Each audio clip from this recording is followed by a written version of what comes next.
Good afternoon.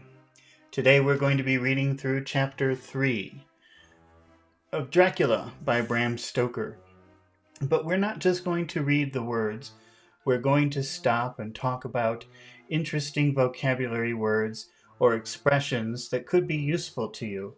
So if you're an advanced learner of English, this is a wonderful way to acquire new vocabulary and new expressions. So let's get started with Chapter 3. Jonathan Harker's journal continued. When I found that I was a prisoner, a sort of wild feeling came over me. I rushed up and down the stairs, trying every door and peering out of every window. Peering is looking, like this. Peering out of I lost my place. Peering out of every window I could find. But after a little, the conviction of my helplessness overpowered all of the feelings. And when I look back after a few hours, I think I must have been mad for the time. For I behaved much as a rat does in a trap. When, however, the conviction had come to me that I was helpless, I sat down quietly, as quietly as I have ever done anything in my life, and began to think over what was best to be done. I am thinking still, and as yet have come to no definite conclusion. Of one thing only am I certain, that is, it is no use making my ideas known to the Count. He knows well that I'm imprisoned, and he has done it himself, and has doubtless his own motives for it. He would only deceive me if I trusted him fully with the facts. So as far as I can see, my only plan will be to keep my knowledge and my fears to myself, and my eyes open. David Garcia is here. Hi, teacher, ready for the lecture. Okay, David. Well, don't forget to ask questions if you don't understand something or if you want to know the meaning of something. So far as I can see, my only plan will be to keep my knowledge and my fears to myself, and my eyes open. I am, I know, either being deceived, like a baby, by my own fears, or else I am in desperate straits, and if the latter be so, I need, and shall need, all my brains to get through. You know, there's a phrasal verb, get by, which means to survive. To get by means to survive. I get by on $100 a week. That means I survive on $100 a week. To get through something is very similar to get by. I don't know why I started with get by. I think it's more common. So to get through, how did he use it here? He said, I need all my brains to get through. And that means I need all of my brains to survive this situation. To me, it's a little bit unusual to say get through. I think I would say get by here. Get by, B-Y. I had hardly come to this conclusion when I heard the great door below shut, and knew the Count had returned. He did not come at once into the library, so I went cautiously to my own room and found him making the bed. To make the bed is to arrange the sheets. Wait, let's look at it. It's kind of useful and not necessarily obvious. So let's take a picture, or let's look at a picture.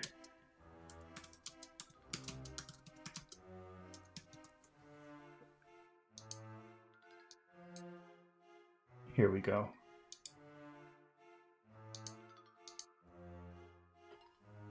You can see here the bed on the left is unmade, and the bed on the right is made.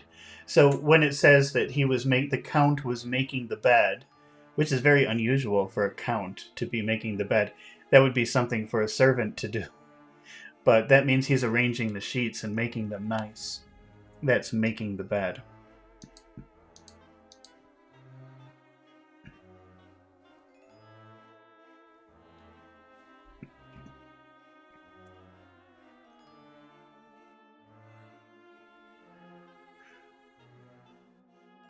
So I went cautiously to my own room and found him making the bed. This was odd. A count, that's a very important title. A count is a very important person. So it's extremely strange for him to be doing something that a maid would do. This was odd, but only confirmed what I had all along thought, that there are no servants in the house. When later I saw him through the chink of the hinges of the door, laying the table in the room, I was assured of it. So also, he was setting the table. He was putting the plates and the glasses and everything. He was arranging the table for food. Again, a very unusual thing for a count to be doing.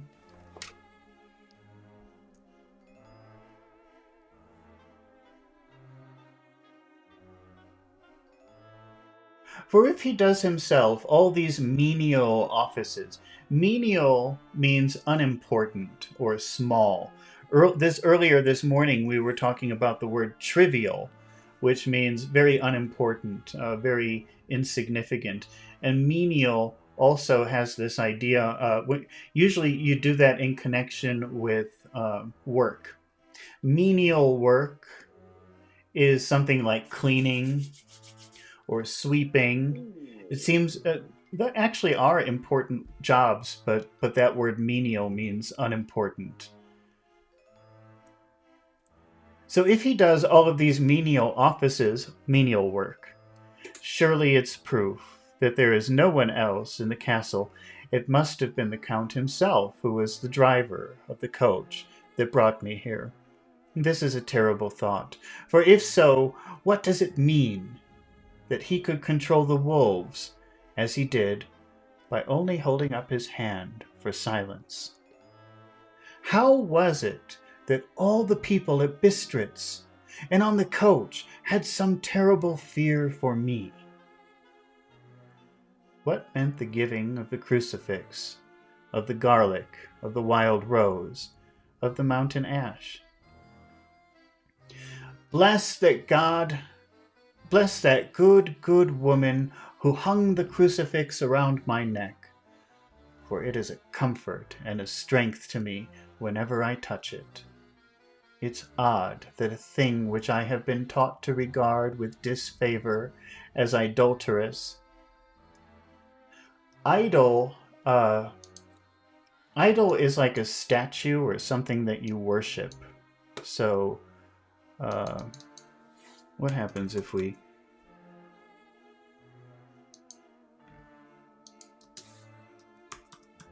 It's hard to find a picture of this.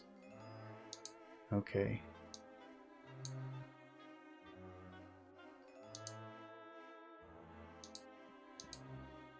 So an idol is like a symbol of maybe a god. It's like a statue or something. And in the Abrahamic religions, so in Christianity or Islam or Judaism, that is a very bad thing to do, to have like a representation of God in front of you. And but not for Catholics. They have a lot of statues and things like that.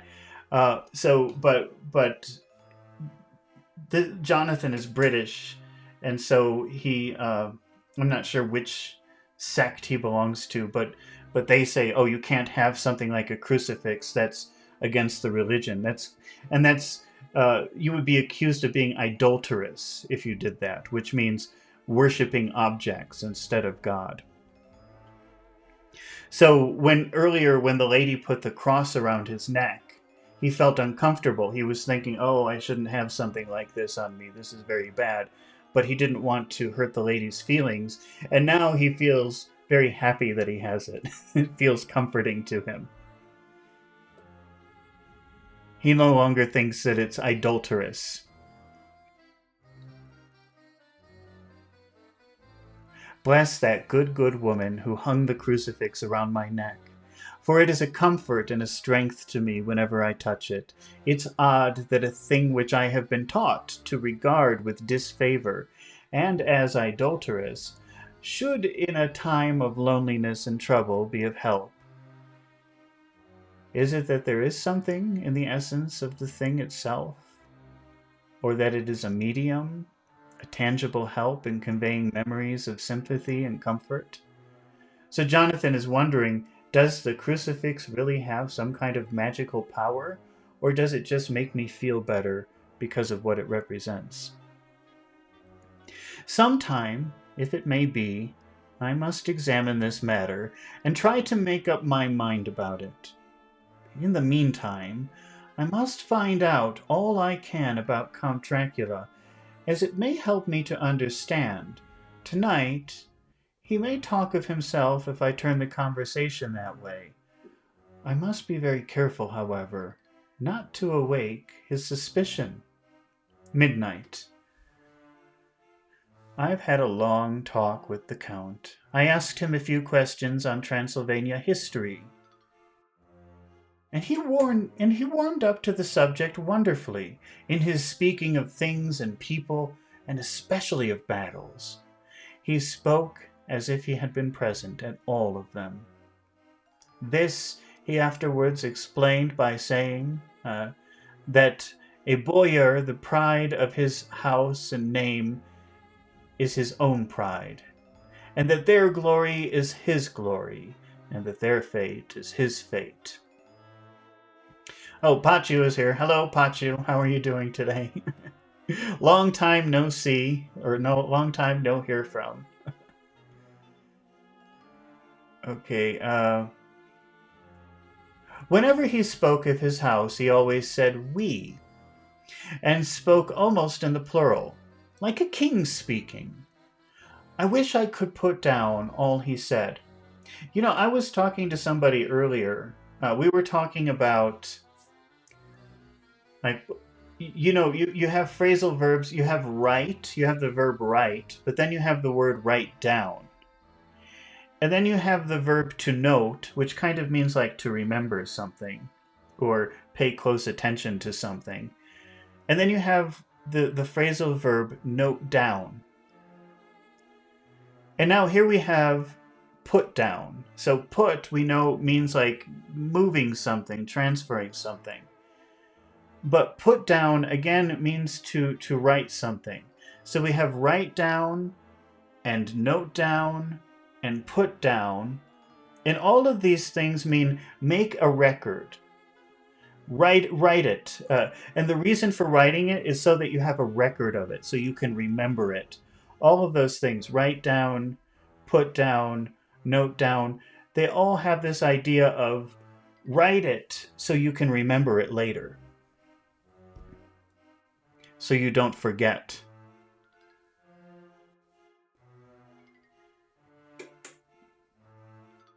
I wish I could put down all he said exactly as he said it, for to me it was most fascinating.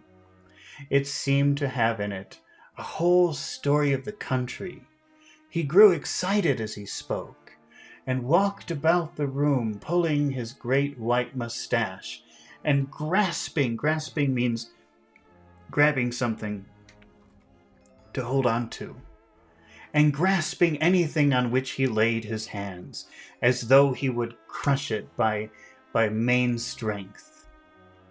One thing he said, which I shall put down, there we go again, which I shall record, which I shall write so I can remember, so it won't be forgotten, which I shall put down as nearly as I can, for it tells, in its way, the story of his race. David Garcia says in Spanish we don't have those type of verbs, phrasal verbs. They require more effort for me to use them. It's for everybody. Everybody hates phrasal verbs. There are thousands of phrasal verbs. But now we understand three of them in connection with the preposition down. Write down, note down, put down. They all mean write it, make a record of it so you can remember later.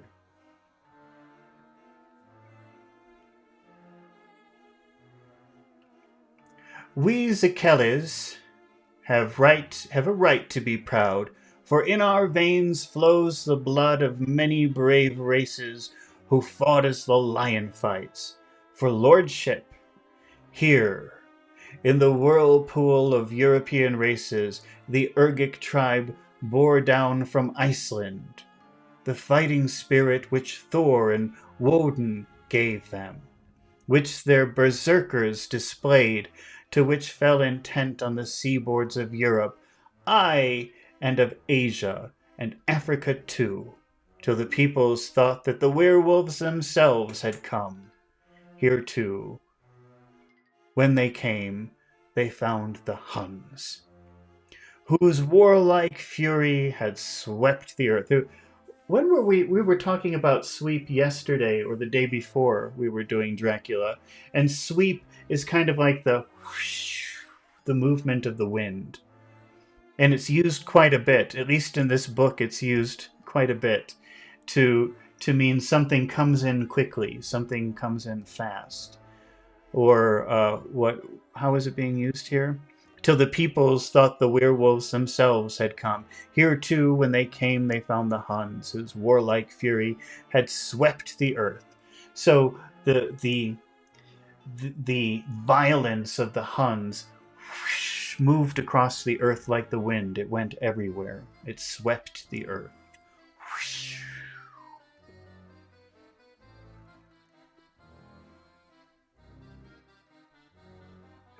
Whose warlike fury had swept the earth like a living flame, till the dying peoples held that in their veins ran the blood of those old witches who, expelled from Scythia, had mated with the devils in the desert. Fools! Fools! What devil or what witch was ever so great as Attila, whose blood is in these veins? He held up his arms. Is it a wonder that we were a conquering race, that we were proud, that when the Magyar, the Lombard, the Avar, the Bulgar, or the Turk poured his thousands on our frontiers, we drove them back? Drive back is a phrasal verb, and it's usually used in connection with an attack. So you probably would hear that mostly if you're talking about war or military, but it could be other kinds of attacks too. So if a group of people is coming towards you, maybe you take out your gun and then they move back. You drive them back. You force them back. Any kind of attack, when you make any kind of attack go away, you're driving something back.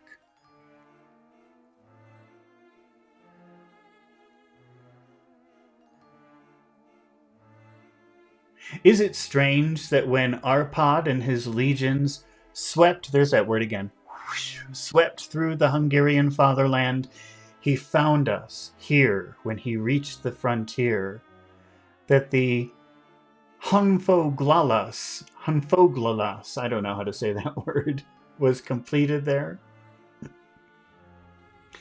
And when the Hungarian flood swept eastward, the Zekeles were claimed as kindred by the victorious Magyar. So he's just giving a history of his family and of his people and how he became a count, I suppose. And to us for centuries was trusted the guarding of the frontier of Turkey land.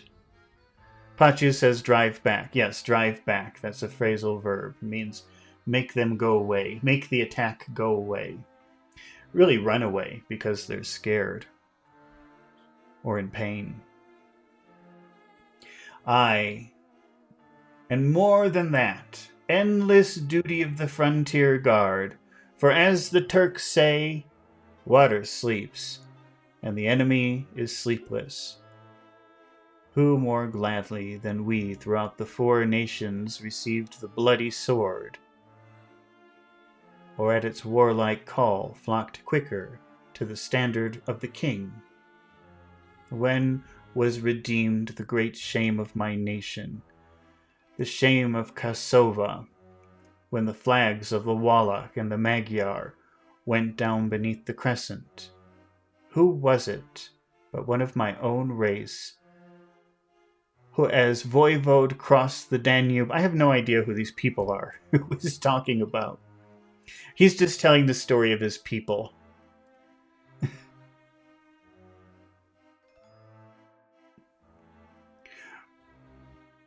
Who was it but one of my own race who, as voivode, crossed the Danube and beat the Turk on his own ground? This was a Dracula indeed. Woe was it that his own unworthy brother, when he had fallen, sold his people to the Turk, and brought shame of slavery upon them. Was it not this Dracula indeed who inspired that the others of his race, who in a later age again and again brought his force over the great river into Turkey land, who, when he was beaten back, came again and again, though he had to come alone from the bloody field where his troops were being slaughtered, since he knew that he alone could ultimately triumph? They said that he thought only of himself. Bah! What good are peasants without a leader? Where ends the war without a brain and heart to conduct it? Again, when after the battle of the Mohawks, we threw off the Hungarian yoke, we of the Dracula blood were amongst their leaders, for our spirit would not brook that we were not free.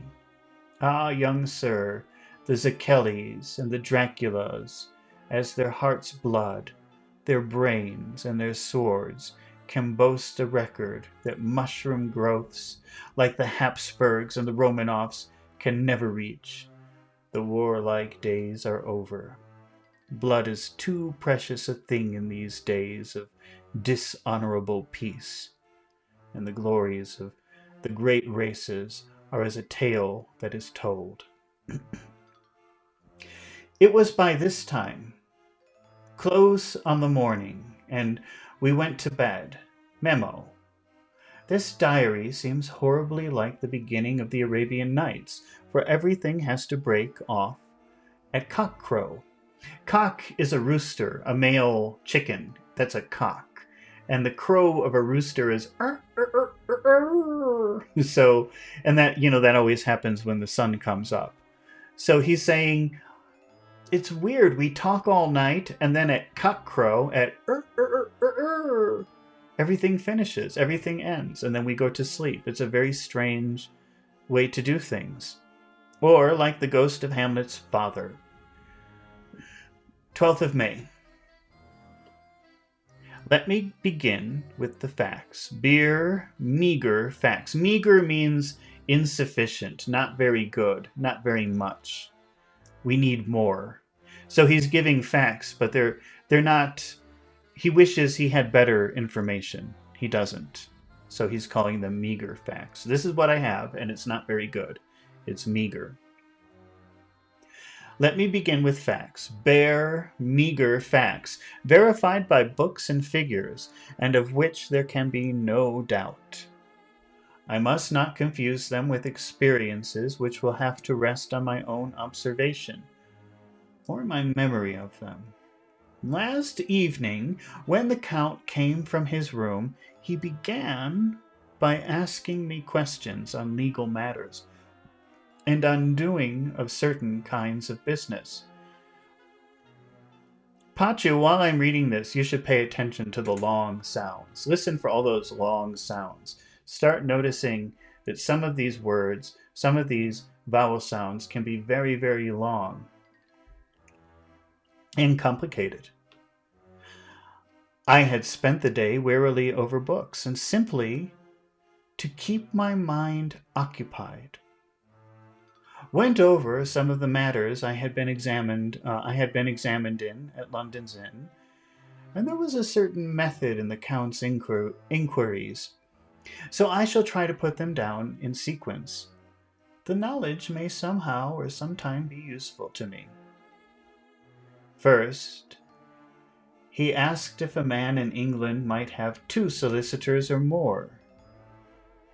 I told him he might have a dozen if he wished, that it would be wise to have more than one solicitor engaged in one transaction, as only one could act at a time, and that to change would be certain to militate against his interest. He seemed thoroughly to understand, and went on to ask if there would be any practical difficulty in having one man to attend, say, to banking, and another to look after shipping, in case the local help were needed in a place far from home, or of the banking solicitor. I asked him to explain more fully, so that I might not, by any chance, mislead him. So he said, "I shall illustrate. Your friend and mine, Mr. Peter Hawkins, from under the shadow of your beautiful cathedral at Exeter, which is far from London, buys for me, through your good self, my place at London. Good. Now here, let me say frankly, lest you should think it strange, that I have sought the services of one so far off from London, instead of one resident there, that my motive was that no local interest might be served save my wish only, and as one of London residents might, perhaps, have some purpose of himself or friend to serve. I went thus afield to seek my agent, whose labors should only be to my interest. Whose labors should be only to my interest. Oh, that is right. Now, suppose I, who he talks a little bit strangely. Now, suppose I, who have much of affairs, wish to ship goods, say to Newcastle, or Durham, or Harwich, or Dover, might it not be that it could with more ease be done by consigning to one in these ports? So he's, I think he's writing this to show that English is not his first language, and he's being overly complicated. And he's just saying, well, if I have one lawyer in a faraway town, isn't it better if I have a lawyer, 2 lawyers, one in a town near me, who can help me with local problems? Something like that. But, said he, I could be at liberty to direct myself, is it not so? Of course, I replied. Such is often done by men of business who do not like the whole of their affairs to be shown by any one person. Good, he said, and then went on to ask about the means of making consignments and the forms to be gone through, and all sorts of difficulties which might arise, but by forethought could be guarded against. And I explained all these things to him to the best of my ability, and he certainly left me under the impression that he would have made a wonderful solicitor.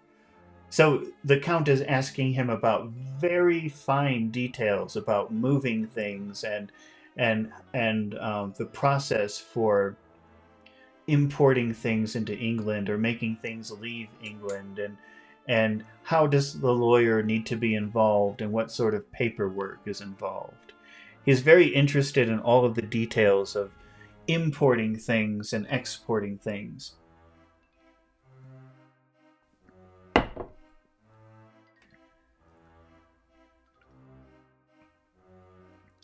For a man who was never in the country and who did not evidently do much in the way of business, his knowledge and acumen were wonderful. Let's define the word acumen.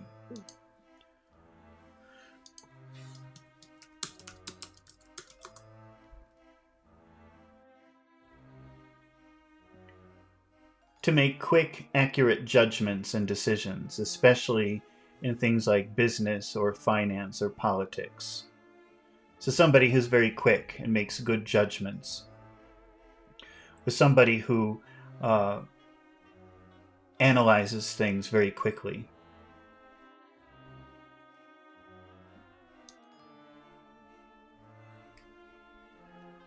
When he had satisfied himself on these points of which he had spoken, and I had verified all as well as I could by the books available, he suddenly stood up and said, Have you written since your first letter to our friend Mr. Peter Hawkins, or to any other? It was with some bitterness in my heart that I answered that I had not, that as yet I had not seen an opportunity of sending letters to anybody. So imagine that Jonathan is feeling like a prisoner. He's suddenly realizing this, and he doesn't want to mention to the Count that he can't seem to leave the castle, and he feels like a prisoner. That would be insulting. And now so he's in this uncomfortable situation where he feels like the Count is keeping him a prisoner. And then the Count says, "Oh, have you written to anybody?" And Peter's like, "No, actually, I haven't." Kind of indicating this bitter. Bitter is a flavor. Let me see what kind of things we can find.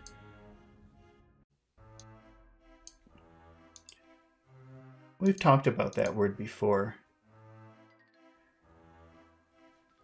So I think that one of the best, the one thing I want to show you is the one thing that's right behind me. Coffee. Coffee, if you don't add sugar and cream to coffee, it will taste bitter. That's what bitter means. Or another thing is chocolate. If you don't add a lot of sugar to chocolate, it could be very bitter. So that's the taste. But bitter as a feeling is kind of a little bit angry and sad. Or angry. It's mostly angry. So think about that. If somebody was keeping you a prisoner in a castle, and then they said, "Oh, have you made any phone calls?" You'd be like, you'd have anger. "No, I haven't, actually." That's bitterness. Feeling a little bit angry about something.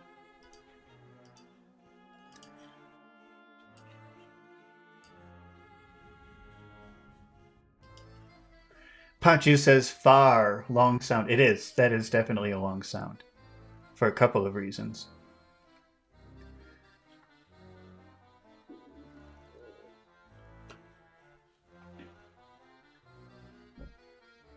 It was with some bitterness in my heart that I answered that I had not. No, I haven't. That as yet I had not seen any opportunity of sending letters to anybody. Then write now, my young friend, he said, laying his heavy hand on my shoulder. Write to our friend and to any other, and say, if it will please you, that you shall stay with me until a month from now. Do you wish me to stay so long? I asked, for my heart grew cold at the thought. I desire it much. Nay, I will take no refusal when your master, employer, what you will, engaged that someone should come on his behalf. It was understood that my needs only were to be consulted. I have not stinted. Is it not so? What could I do but bow acceptance? This is bowing, so he's saying, okay. He didn't say it. He didn't say okay, but he bowed acceptance. It was Mr. Hawkins' interest, not mine, and I had to think of him, not myself. And besides, while Count Dracula was speaking, there was that in his eyes and in his bearing which made me remember that I was a prisoner, and if I wished, I could have no choice, and that if I wished it, I could have no choice. The Count saw his victory in my bow, and his mastery in the trouble of my face, for he began at once to use them, but in his own smooth, resistless way. Pachu is asking about the word stinted. Where was that? A stint. The word stint as a noun could be like a short period of time, like a little trip or something. But how did they use? They used it like an adjective here. I don't remember. While Count Dracula was speaking, there was in his eyes bearing made me remember prisoner. Where was the stint?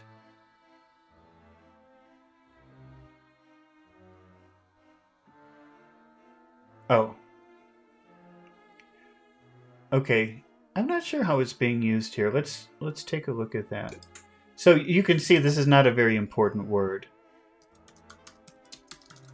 I have no idea how to use. I've never used it in this way. Stint means it could be used as a noun like a short trip or a brief period of time. But limited, restricted, curtailed.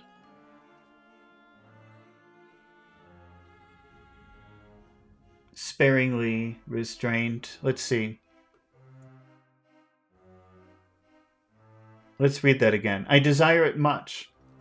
I will take no refusal. When your master, employer, what you will, engaged that someone should come on his behalf, it was understood that my needs were only to be consulted, and I have not stinted. I really don't know what he means by that. Maybe it means like, and you have never seen me. What is the word for that? Maybe it's stinted, and that's why I can't think of anything else. But like, he's saying your boss said that he sent you here for me, and you're supposed to listen to me completely, and I have made you listen to me completely. Haven't I? I think it's something like that. It's a little bit weird. It's kind of a weird situation and a weird phrasing.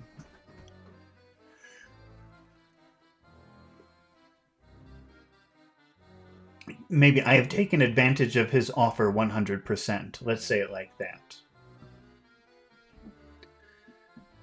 While Count Dracula was speaking, there was in his eyes and in his bearing which made me remember that I was a prisoner, and that if I wished it, I could have no choice.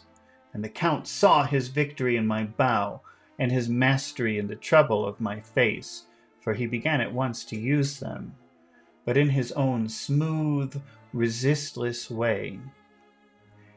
I pray you, my good young friend, that you will not discourse of things other than business in your letters. It will doubtless please your friends to know that you are well, and that you look forward to getting home to them. Is it not so? As he spoke, he handed me 3 sheets of notepaper and 3 envelopes, and they were all of the thinnest foreign post. And looking at them, and then at him, and noticing his quiet smile with the sharp canine teeth lying over the red underlip, I understood, as well as if he had spoken, that I should be more careful what I wrote, for he would be able to read it. So I determined to write only formal notes now, but to write fully to Mr. Hawkins in secret, and also to Mina, for to her I could write shorthand. Shorthand, now these days everything is digital, so this is something unnecessary. But there used to be a special way of writing, which people did, which was called shorthand. Okay, so this is English.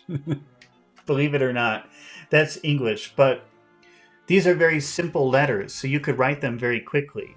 And so before there were computers and recorders and things like that, if you wanted to record what someone said, there were people who practiced and learned how to write in this special, very quick way. So they could write many words at one time, and the person didn't have to speak slowly. They could speak at a very quick pace. And this is shorthand. And Jonathan is saying that he would write his secret letters in shorthand, and then the Count wouldn't be able to read them.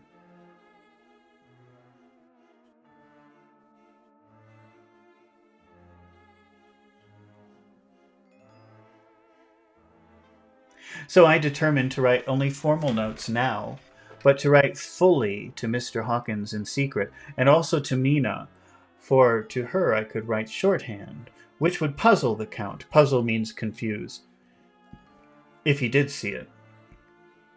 When I had written my 2 letters, I sat quiet, reading a book, whilst the Count wrote several notes referring as he wrote them to some books on his table, and then he took up my 2 and placed them in his own hand and put by his writing materials, after which, the instant the door had closed behind him, I leaned over and looked at the letters, which were face down on the table. I felt no compunction, and compunction is like a desire. I felt no desire in doing so, for under the circumstances, I felt that I should protect myself. Do so. Do what? Let me read this again. I think I might have skipped something here. Then he took up my 2 and placed them with his own, and put by his writing materials, after which, the instant the door had closed behind him, I leaned over and looked at the letters, which were face down on the table, and I felt no compunction in doing so, for under... I think there's some words missing, and I think the idea is he was tempted to try to read the letters the Count had written. And he's saying, I felt no compunction, no desire to read his letters.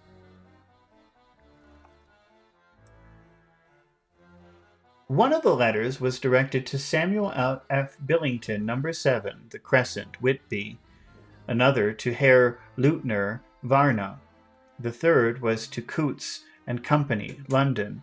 And the fourth to Herren Klopstock and Billruth, bankers, Budapest.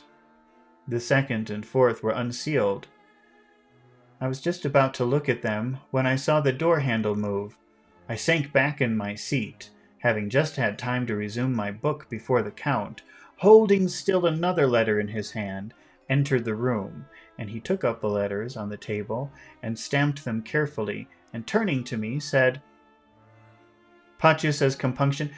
Compunction, I think, is like desire, but let's let's make sure. I've been wrong before. I get to improve my own vocabulary sometime. I'm pretty sure, though. I mean, it's not a terribly common word, but sometimes people use it in contemporary English. Feeling of guilt or moral scruple that prevents or follows the doing of something bad. It is often used to describe a sense of regret. Oh, you see, I was very wrong. It's like regret or remorse. He's saying, I don't know why I thought that meant desire. I'm glad I checked. But, so what it means is he didn't feel bad looking at the letters. So, he wrote 2 letters, but he also saw that the Count wrote 2 letters, and then he placed the letters on a table and then left the room.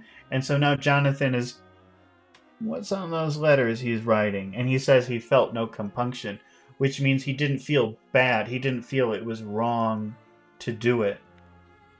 That's why that didn't make sense to me, because I was wrong about the word. But, so he didn't feel bad or guilty or regret looking at those letters, because he felt like he was a victim of something bad and wanted to know what was happening, or wanted more information.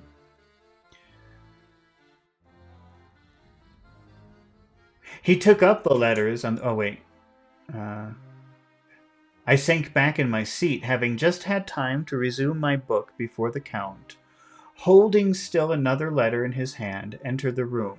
He took up the letters on the table and stamped them carefully, and turning to me said, I trust you will forgive me, but I have much work to do in private this evening. You will, I hope, find all things as you wish.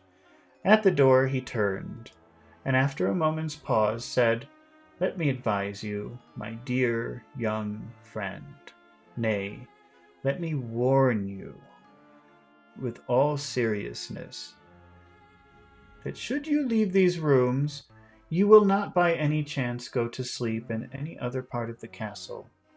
It is old, and has many memories, and there are bad dreams for those who sleep unwisely. Be warned.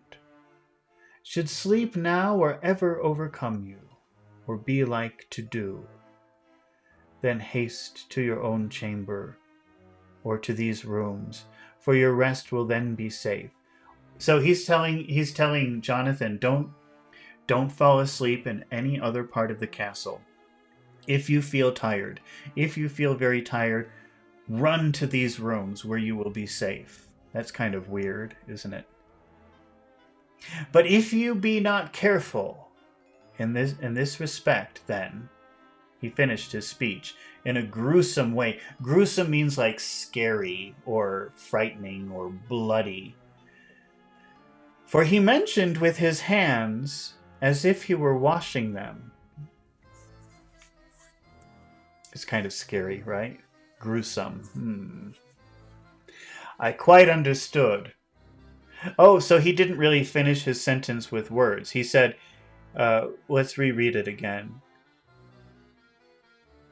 Be warned, should sleep now or ever overcome you, or be like to do, then haste to your own chamber, or to these rooms, for you will then be safe.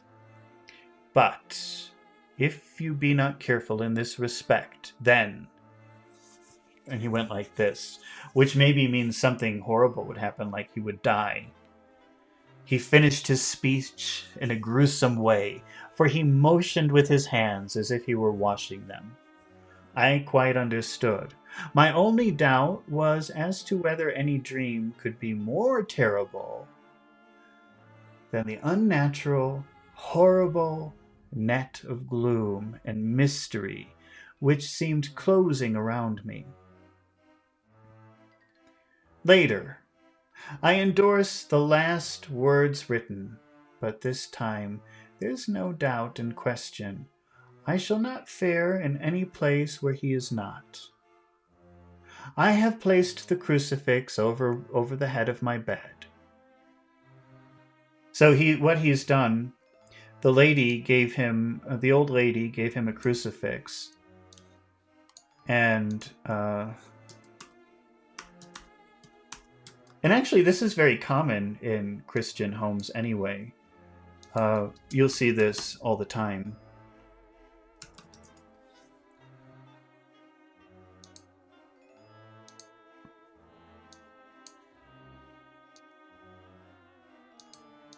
It's a very common thing that there'll be a crucifix over the bed. And that looks spookier.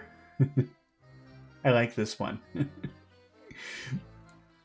So that's for protection while you're sleeping. So he's taken the crucifix that the old lady gave him at the inn, at the hotel, and now he's put it on the wall over his bed.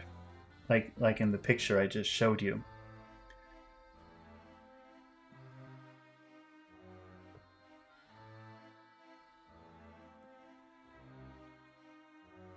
I've placed the crucifix over the head of my bed.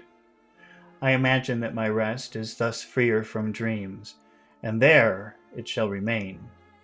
When he left me, I went to my room, and after a little while, not hearing any sound, I came out and went up the stone stair to where I could look out towards the south. There was some sense of freedom in the vast expanse, inaccessible thought, inaccessible though it was to me, and compared with the narrow darkness of the courtyard. Looking out on this, I felt that I was indeed in prison, and I seemed to want a breath of fresh air. Though it were of the night, I'm beginning to feel this nocturnal existence tell on me. It is destroying my nerve. I start at my own shadow. So again, this is start. This does not mean begin. This means... So when he sees his shadow, he's so scared and paranoid that when he sees his shadow, he gets scared. I start at my own shadow.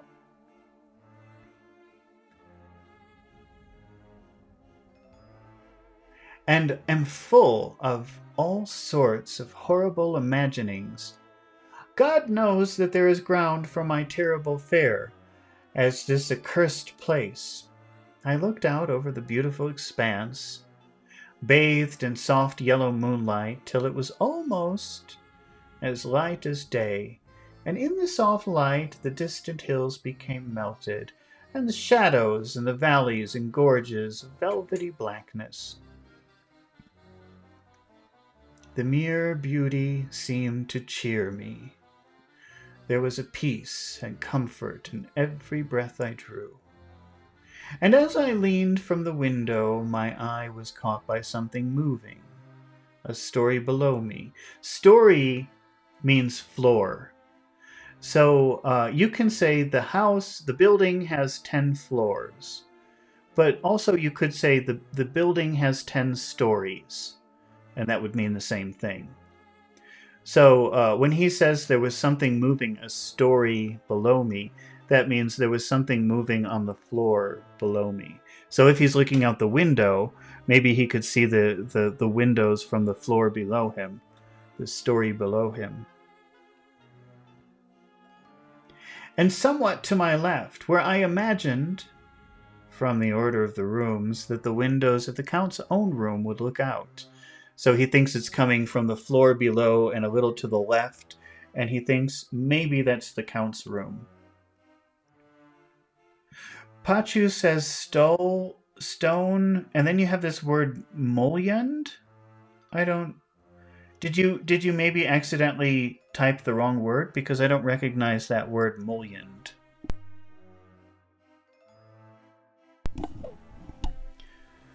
I remember we said something about stones somewhere, didn't we? The beauty seemed to cheer me, the peace and comfort in every breath I drew.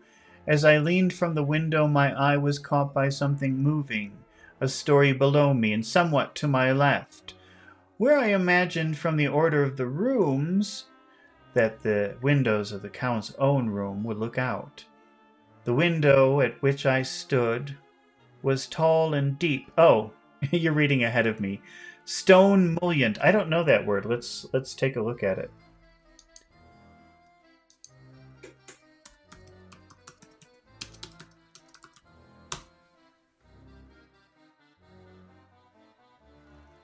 A style of window design where vertical or horizontal bars known as mullions divide panes of glass. A mullion is the architectural element. We'll look at a picture in a minute. Element that separates two adjacent window units. This design is commonly found in Gothic Renaissance. Okay. Let's look at a picture of a mullioned window. I think I know what it means. It's just an architectural term. So, okay, yeah, that's kind of what I thought. But, you know, if you said this is not a word that people know. I didn't know this word. I mean, I've definitely seen windows like this. This is the mullion. But I think only an architect or somebody who knows a lot about buildings would know this word. I don't know what I would call that. But I definitely wouldn't call it a mullion. I think I would just say bars. Or wood, or frame, or something. Definitely not mullion. The window at which I stood was tall and deep, stone mullioned. So those bars that you saw were made of stone. And though weather-worn, was still complete, but it was evidently many a day since the case had been there, and I drew back behind the stonework and looked carefully out. When I saw that the Count's head coming out from the window, I did not see the face, but I knew the man by the neck, and by the movement of his back and arms. In any case, I could not mistake the hands, which I had many opportunities of studying. I was at first interested and somewhat amused, for it is wonderful how small a matter will interest and amuse a man when he is a prisoner. But my very feelings changed to repulsion. Repulsion is like disgust. Ugh, that's repulsion. But my feelings changed to repulsion and terror when I saw the whole man slowly emerge from the window and begin to crawl down the castle wall. Wait, what? But let's read that again. But my very feelings changed to repulsion and terror when I saw the whole man slowly emerge, go out from the window, and begin to crawl down the castle wall over the dreadful abyss. Wow. So I've seen the movie Dracula. I've never really read the book. So apparently, Jonathan is looking out the window, and suddenly the Count goes out of the window. And remember, the castle is on top of a mountain, so it goes straight down like this. That was described in the previous chapter. So it's a very, very far drop. I think he said 1,000 feet, which is about 300 meters straight. And the Count went outside the window and started crawling down the side of the building. That's not in the movie. At least not the original movie. Okay, let's see. Face down, with his cloak spread out around him like great wings. At first I could not believe my eyes. I thought it was some trick of the moonlight, some weird effect of shadow, but I kept looking. And it could be no delusion. I saw the fingers and toes grasp the corners of the stones, worn clear by the mortar, by the stress of years, and by thus using every projection and inequality move downwards with considerable speed, just as a lizard moves along a wall. What manner of man is this? Or what manner of creature is it in the semblance of a man? I feel the dread of this horrible place overpowering me. Dread is a feeling of fear, of anticipating or thinking something horrible is going to happen. I feel the fear that something horrible is going to happen in this horrible place. I dread this place. I am in fear, in awful fear. And there's no escape for me. I am encompassed about with terrors that I dare not speak of. 15th of May. Once more, I have seen the Count go out in his lizard fashion. By the way, if you don't know what a lizard is, I should show you a picture of that. And if you live in a place where lizards are, then you know how they can walk along the side of a building. This is a lizard. You ever see a little gecko, a little lizard, walk on the side of a wall, on the side of a building?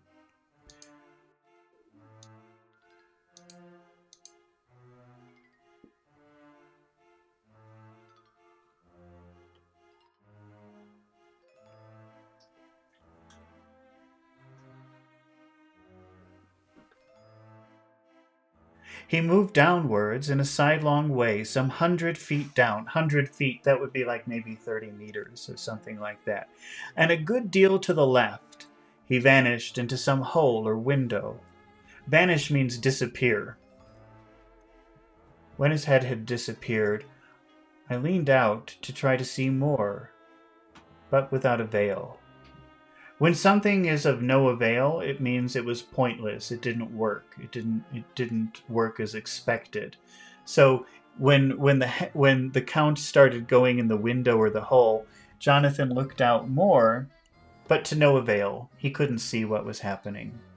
It was no use. It was pointless. It didn't work. The distance was too great to allow a proper angle of sight. I knew that he had left the castle now, and I thought to use the opportunity to explore more than I had dared to do as yet. I went back to the room, and taking the lamp, I tried all the doors, and they were all locked, as I had expected, and the locks were comparatively new. But I went down the stone stairs to the hall where I had entered originally, and I found I could pull back the bolts easily enough and unhook the great chains, but the door was locked, and the key was gone. That key must be in the Count's room. I must watch should his door be unlocked, so that I may get it and escape. I went on to make a thorough examination. Thorough means complete, 100%. Very detailed. Of the curious stairs and passages, and to try the doors that opened from them. 1 or 2 small rooms near the hall were open, but there was nothing to see in the room except old furniture, dusty with age, and moth-eaten. At last, however, I found one door at the top of the stairway which, though it seemed locked, gave a little under pressure. So if something is giving, that means like you're trying to force it, and eventually it opens or it moves. So if something gives or gives way, that means it's moved a little. Or a lot. If it's a door, in the example of a door, if you push a door that doesn't want to open and it gives, that means it opens.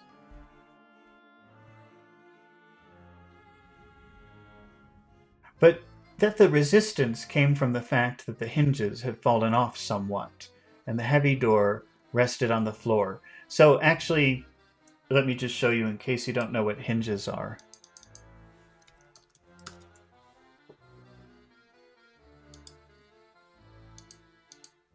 These are hinges.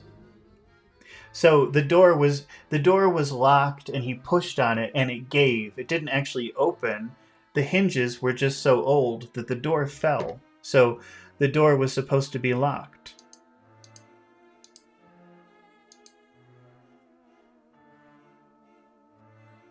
It wasn't supposed to be opened.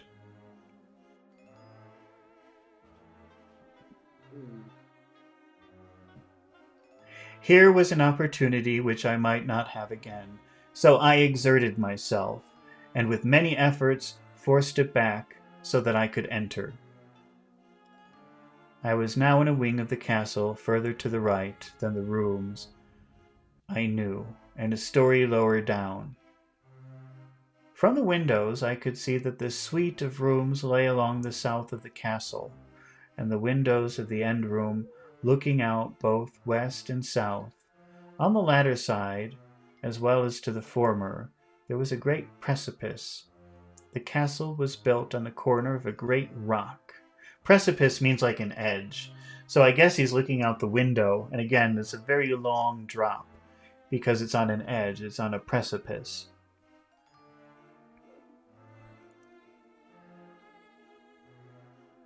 So that on three sides, it was quite impregnable. And the great windows were placed here where okay, let me read that again. Great windows were placed here where sling or bow or culverin could not reach it. So those are weapons, and it's just saying the windows were placed on this side with the big drop because it would be impossible to throw things in the windows. It would be impossible to attack or penetrate or go inside the castle from this side. Impossible to a position which had to be guarded were secured. To the west was a great valley, and then rising far away, great jagged mountain fastnesses, rising peak on peak, and sheer rocks studded with mountain ash and thorn, whose roots clung in cracks and crevices and crannies of the stone.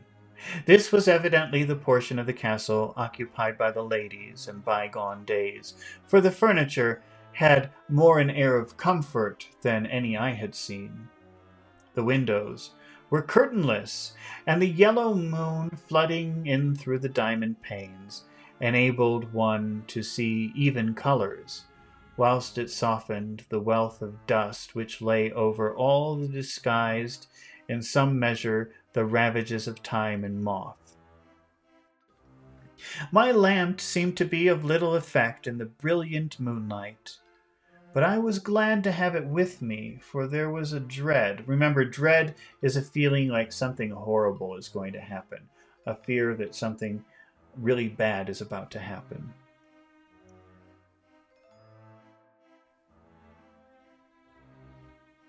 I was glad to have it with me, for There was a dread loneliness in the place which chilled my heart and made my nerves tremble. Still, it was better than living alone in the rooms which I had come to hate from the presence of the Count. And after trying a little to school my nerves, I found soft quietude come over me, and here I am, sitting at a little oak table where in old times possibly some fair lady sat to pen. Fair kind of means like beautiful here.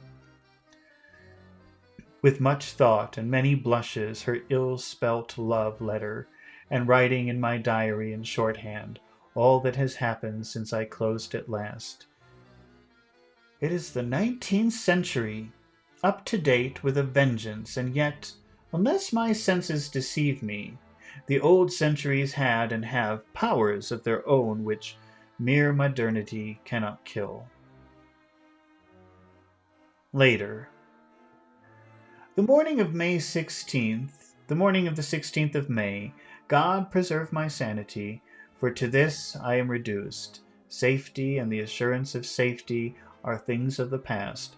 While I live on here, there is but one thing to hope for, that I may not go mad. If indeed I be not mad already. If I be sane, then surely it is maddening to think of that all of the foul things, foul means horrible or disgusting, all of the foul things that lurk. Lurk means like hide. Hide waiting to attack. If I be sane, then surely it is maddening to think of all the foul, like all the horrible things hiding around waiting to attack me. All the foul things that lurk in this hateful place. The Count is the least dreadful to me, that to him alone I can look for safety, even though this be only whilst I can serve his purpose. Good God, merciful God, let me be calm, for out of that way lies madness indeed. I begin to get new lights on certain things which have puzzled me.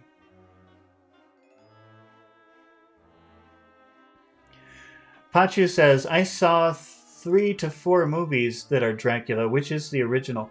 Well, when I think of the original, maybe it's not, but I think of a movie from, I think it's around 1930, so almost 100 years ago.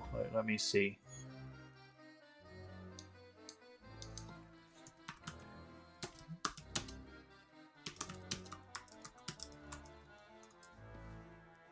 (1931). So that's really old. I don't know if there was one before it. Probably not. But it's these are scenes from what I consider to be the original Dracula. And I don't think I've ever watched the other ones really. Maybe once or twice I saw them.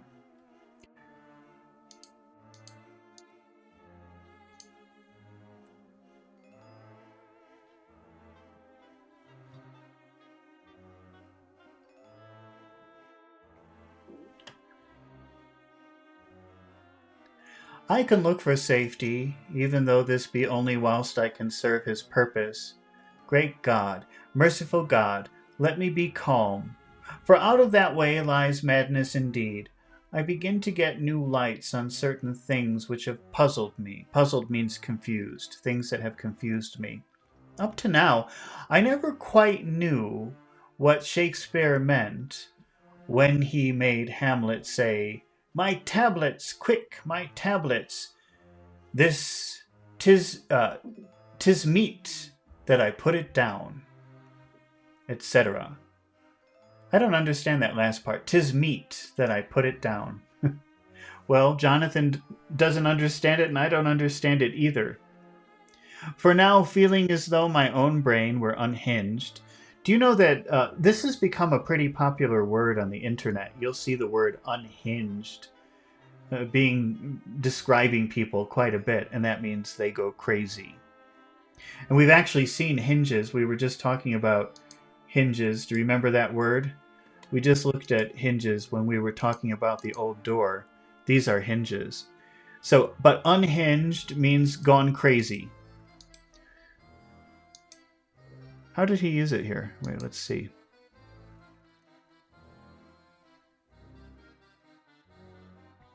For now, feeling as though my own brain were unhinged. That means his own brain isn't working properly. It's gone crazy. It's gone to an unexpected place. Or as if the shock had come which must end in its undoing. I turned to my diary for repose.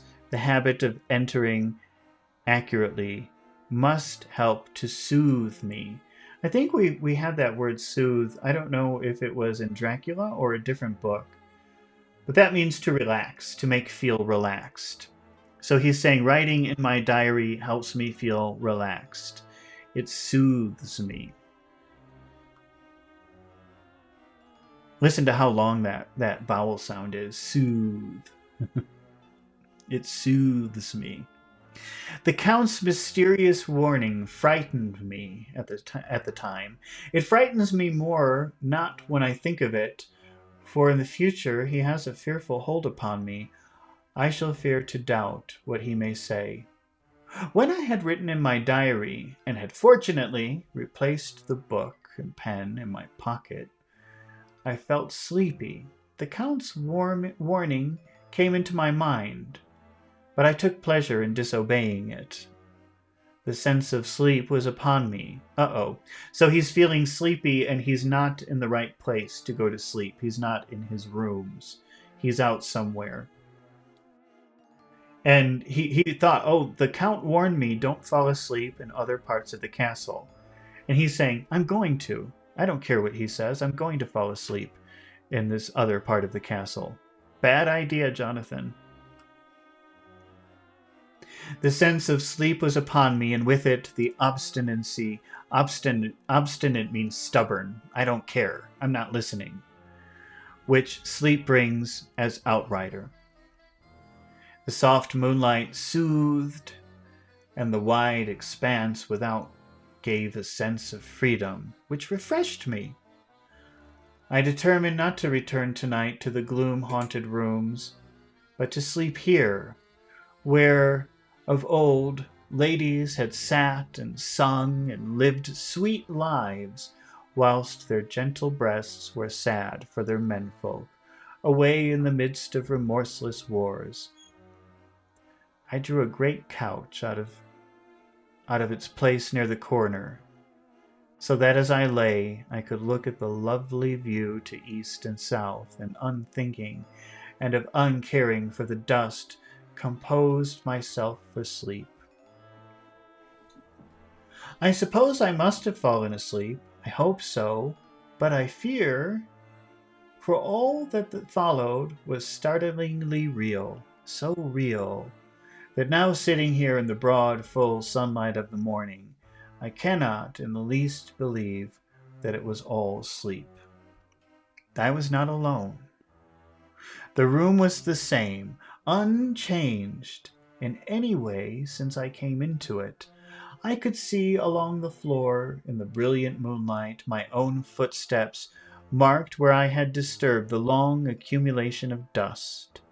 In the moonlight opposite me, there were 3 young women. Ladies, by their dresses and their manner, I thought at the time that I must be dreaming when I saw them. They threw no shadow on the floor, and they came close to me, and looked at me for some time, and then whispered together. They were dark, and had high aquiline noses. I think we saw that earlier. Aquiline means like an eagle. So their noses were like the noses of eagles. That seemed to be almost red with when contrasted with the pale yellow moon. The other was fair. Fair kind of means beautiful. The other was fair as can be, with great masses of golden hair, eyes like pale sapphires. A sapphire, you have a diamond, that's a gem, and a sapphire is a blue gem. So it's not really a diamond, but like a blue diamond, let's say. with eyes like pale, and pale means very little color, not a lot of color.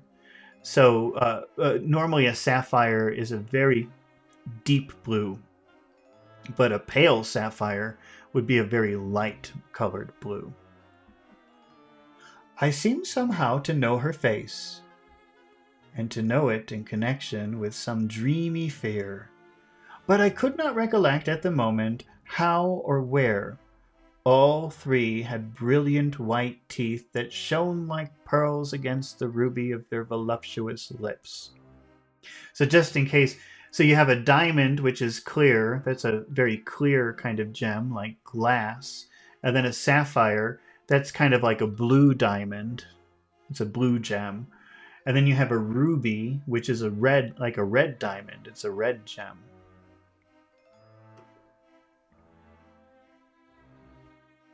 There was something about them that made me uneasy. Uneasy means uncomfortable. Some longing, and we had that word earlier today in a different book, longing. That's a very strong desire, a desire with all your heart. So these women, they look like they want something very, very badly. There was something about them that made me uneasy, uncomfortable, some longing. So there was some kind of strong want, strong desire, and at the same time, some deadly fear. Oh, he's talking about himself. He feels uncomfortable, but at the same time, they're very beautiful, and he wants them, or he wants to be near them. But also he's feeling fear, a very strong fear. I felt in my heart a wicked, burning desire that they would kiss me with those red lips. So he's very attracted to them, but they're scary too. It's not good to note this down. So remember earlier we had put down, and that means write it so that I can remember the details later. Now we have note down, and that means the same thing. Like writing to make a record so that I can remember all the details later. And he says, it's not good to note this down. He doesn't want a record of this. He doesn't want people to see this. It's not good to make a record of this. It's not good to note this down. Lest someday it should meet Mina's eyes and cause her pain. So he's afraid his wife or his girlfriend, I don't know if they're married, that one day she would see that. But it's the truth. They whispered together. And then they all three laughed. Such a silvery, musical laugh. But as hard as though the sound never could have come through the softness of human lips.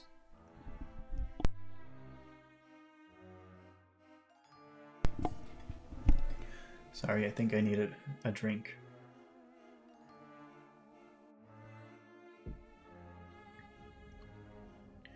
And then they all three laughed, such a silvery, musical laugh, but as hard as though the sound never could have come through the softness of human lips. It was like the intolerable tingling sweetness of water glasses when played by a cunning hand. The fair girl shook her head coquettishly, and the other two urged her on. So coquettishly, that means, she's acting like she wants him. She's trying to look beautiful for him.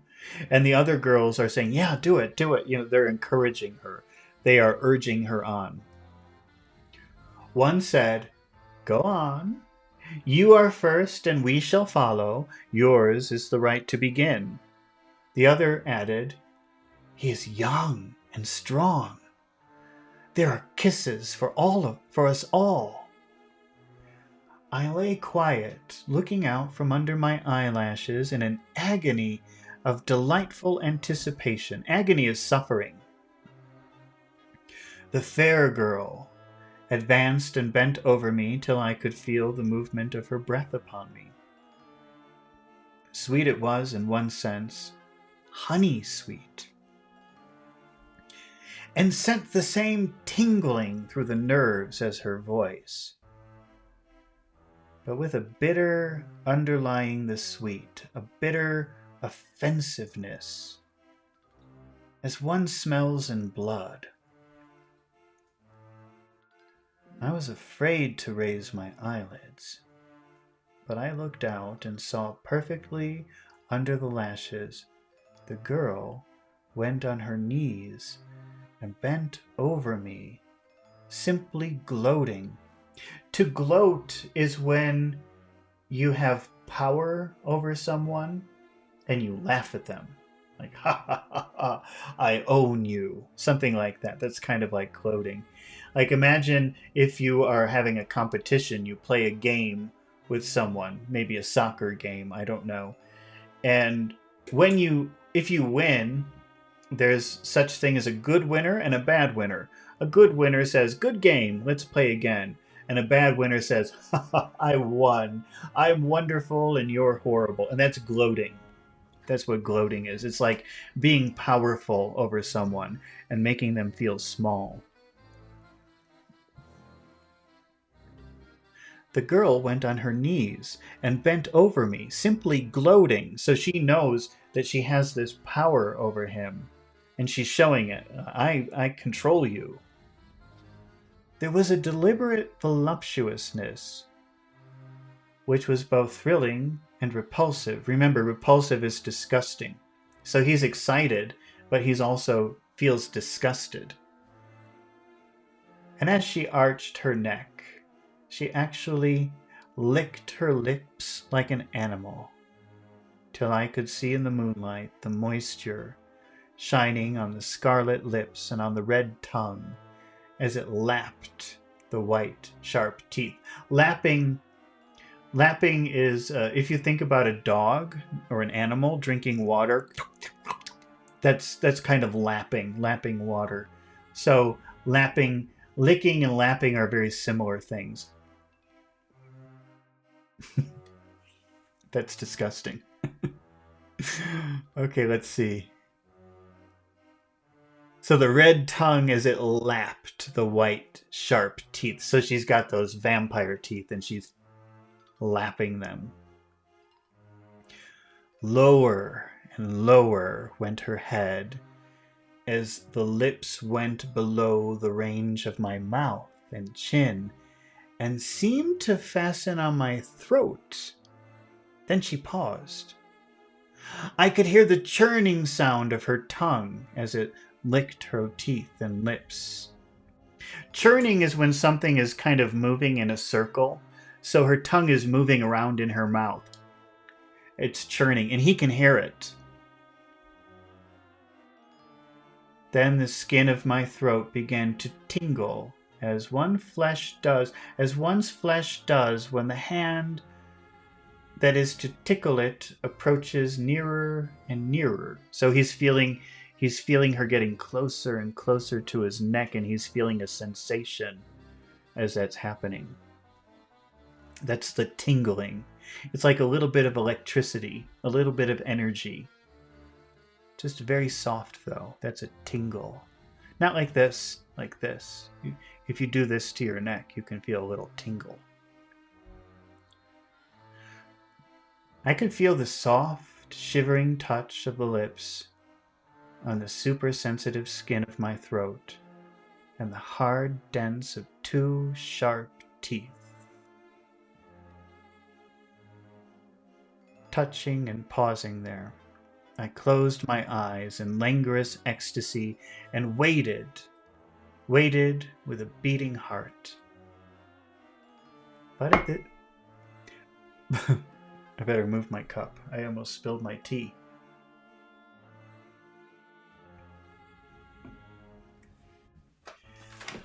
But at that instant, another sensation swept through me. They use that word a lot in this book. Swept through me, like the wind. As quick as lightning, I was conscious of the presence of the Count, and of his being as if lapped in the storm of fury. As my eyes opened involuntarily, I saw his strong hand grasp the slender neck of the fair woman. With giant's power draw it back, and the blue eyes transformed with fury, with the white teeth champing with rage, and the fair cheeks blazing red with passion. But the Count, never did I imagine such wrath and fury. Wrath means like revenge. Punishing someone because they did something wrong. Never did I imagine such wrath and fury, even to the demons of the pit. His eyes were positively blazing. The red light in them was lurid, as if the flames of hellfire blazed behind them. His face was deathly pale. Pale means very white. And the lines of it were hard, like drawn wires. The thick eyebrows that met over the nose now seemed like a heaving bar of white-hot metal. With a fierce sweep of his arm, he hurled the woman from him, and then motioned to the others, as though he were beating them back. It was the same imperious gesture that I had seen used to the wolves, in a voice which, though low and almost in a whisper, seemed to cut through the air and then ring in the room.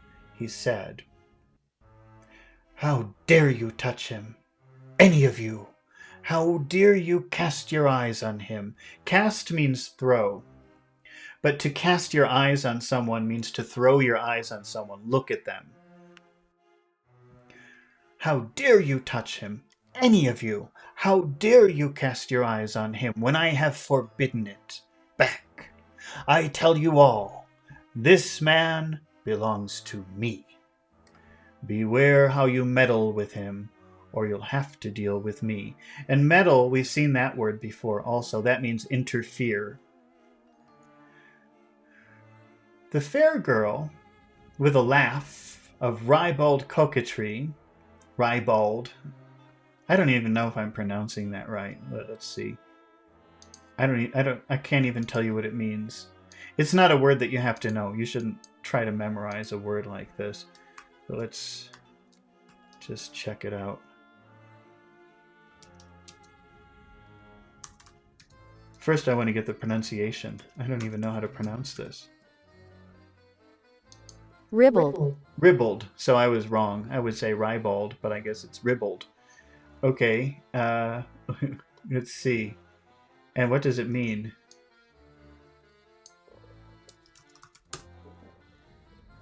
Sexual matters in amusingly coarse, irreverent way. Okay, so ribald coquetry. So we know that coquetry, that means that's like showing interest in a person, like physical interest. Oh, hi, how are you? Oh, that was creepy, wasn't it? But so she's laughing with ribald coquetry. So it's kind of like an evil laugh, but also a little bit sexy, I guess, is how you could describe it. So the fair girl, with a laugh of ribald coquetry, turned to answer him. You yourself never loved. You never love. And on this the other women joined. And such a mirthless. Mirth means like being happy. So mirthless means very unhappy. Such a mirthless, hard, soulless laughter rang through the room that it almost made me faint to hear. It seemed like the pleasure of fiends. Fiends are evil, bad people. And then the Count turned, after looking at my face attentively, and said in a soft whisper, "Yes, I too can love. You yourselves can tell it from the past. Is it not so? Well, now I promise you that when I am done with him, you shall kiss him at your will. Now go, go. I must awaken him, for there's work to be done." "Are we to have him tonight?" said one of them, with a low laugh, as she pointed to the bag which he had thrown upon the floor, which moved as though there was some living thing within it. For answer, he nodded. He nodded his head, and one of the women jumped forward and opened it. If my ears did not deceive me, there was a gasp. A gasp is like breathing in with surprise.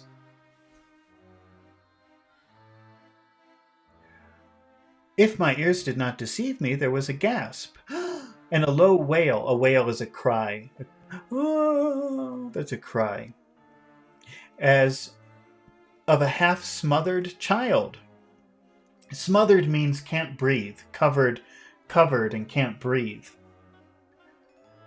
The women closed round whilst I was aghast with horror. Aghast means shocked. But as I looked, they disappeared, and with them the dreadful bag. There was no door near them, and they could not have passed me without my noticing. They simply seemed to fade into the rays of the moonlight and pass out through the window, for I could see outside the dim, shadowy forms for a moment before they entirely faded away. Then the horror overcame me, and I sank down unconscious. Okay, well, that was the end of chapter 3. And Pachu, are you still here? If you're still here, then we can do a little bit of pronunciation and reading practice. So let me know if you're still here by writing in the chat.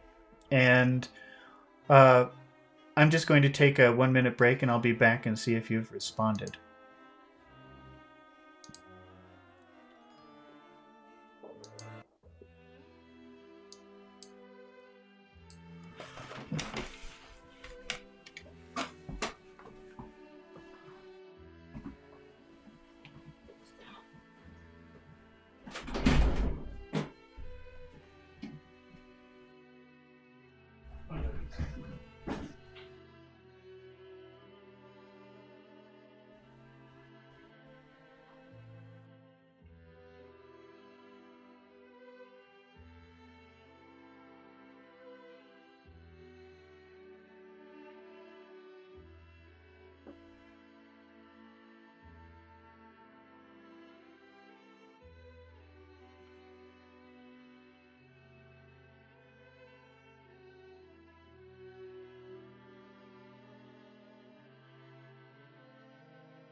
Okay, I'm back. So now we'll continue. We're going to do some pronunciation and speaking practice with some lines from the book. Let me just get rid of the music.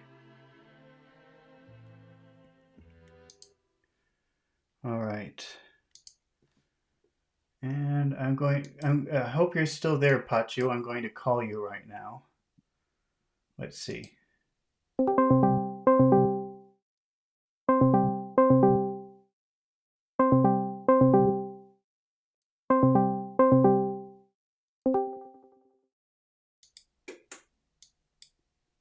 Hello.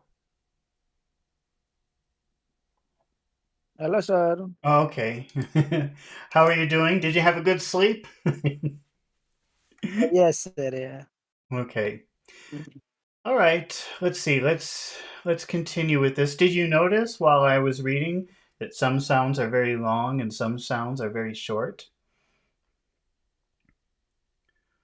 Yeah, A little bit. little bit, sir. Okay. That's something to pay attention Yeah. to.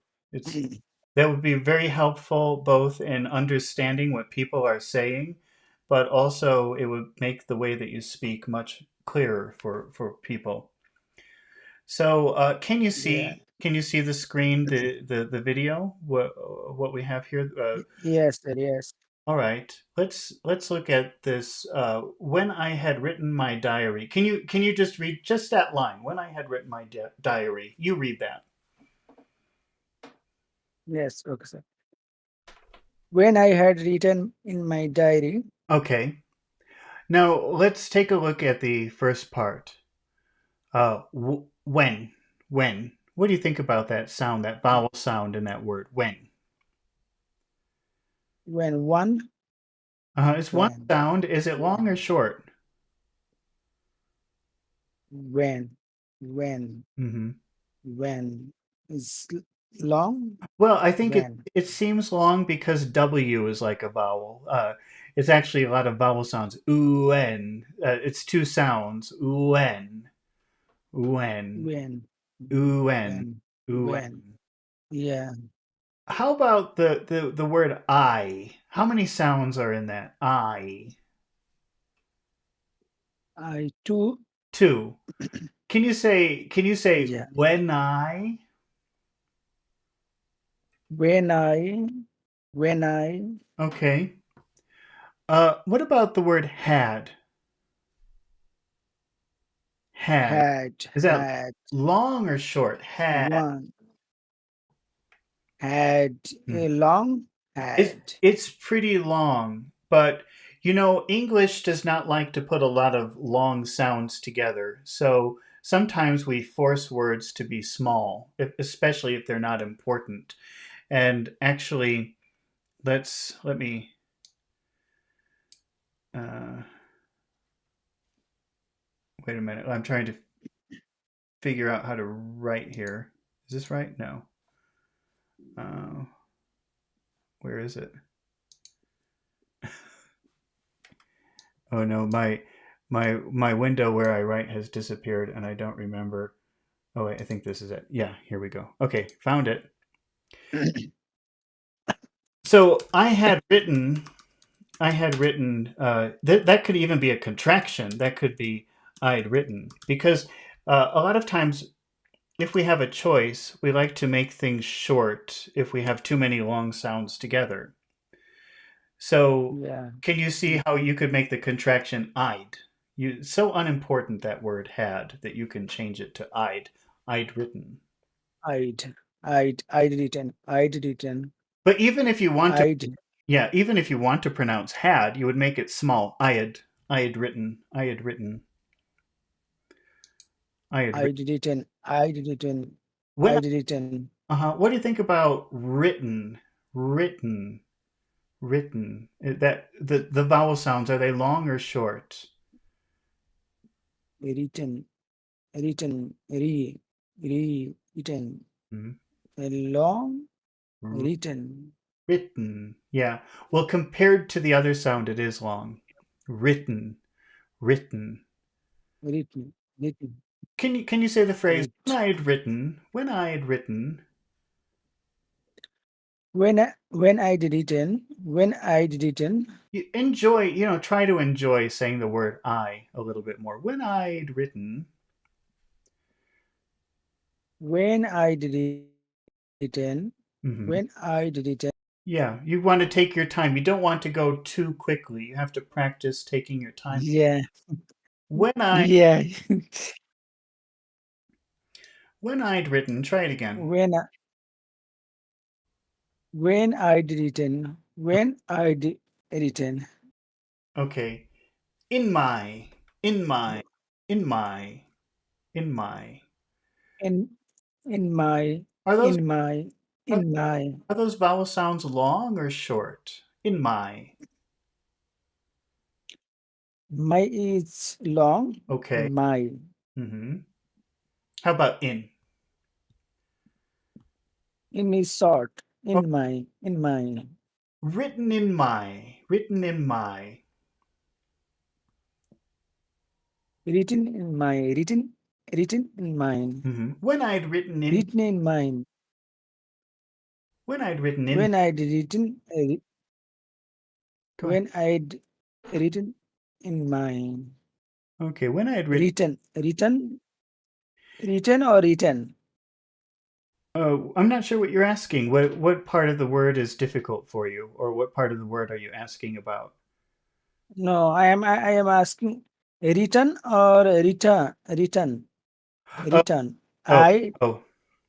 Well, you have to be careful because let me see if I can change this up.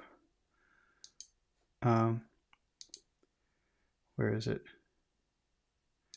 I'm still getting used to writing writing things on the screen.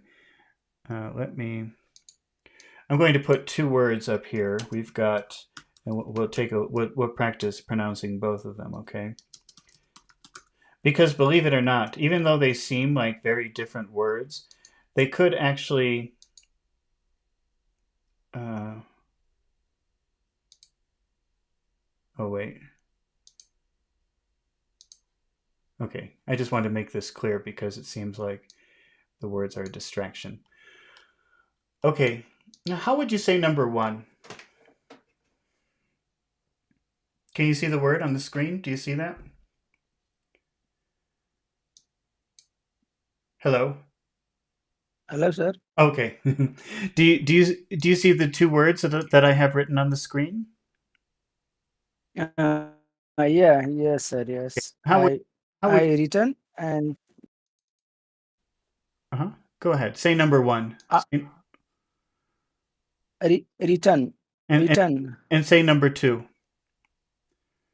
return Okay. Say number one again, return and say number two. and return Okay. So return. the thing that you have to be very careful about is which syllable do you focus on? Okay. Because Yeah. even though these are very, very different words, let me see if I can. In first we uh, focus on return, and the second is return is second. Okay. Yeah. Let me just, I just want to uh, create this somehow. This is going to look a little weird. Okay. So the first one is written, written, Re- written written writ, written written. writ- Mm-hmm. written written Writ. written Can you say writ? Writ? writ- Okay. And then written, written.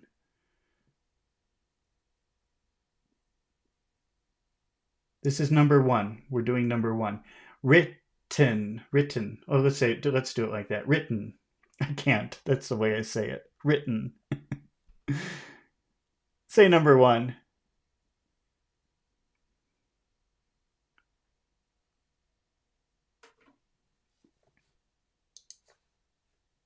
Hello? Uh-oh. Are we disconnected?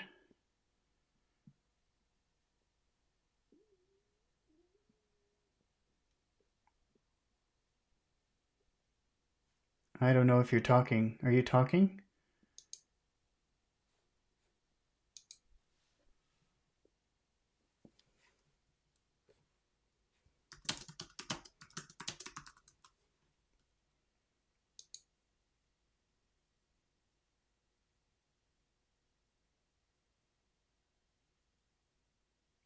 Oh, maybe we lost our connection. Oh no.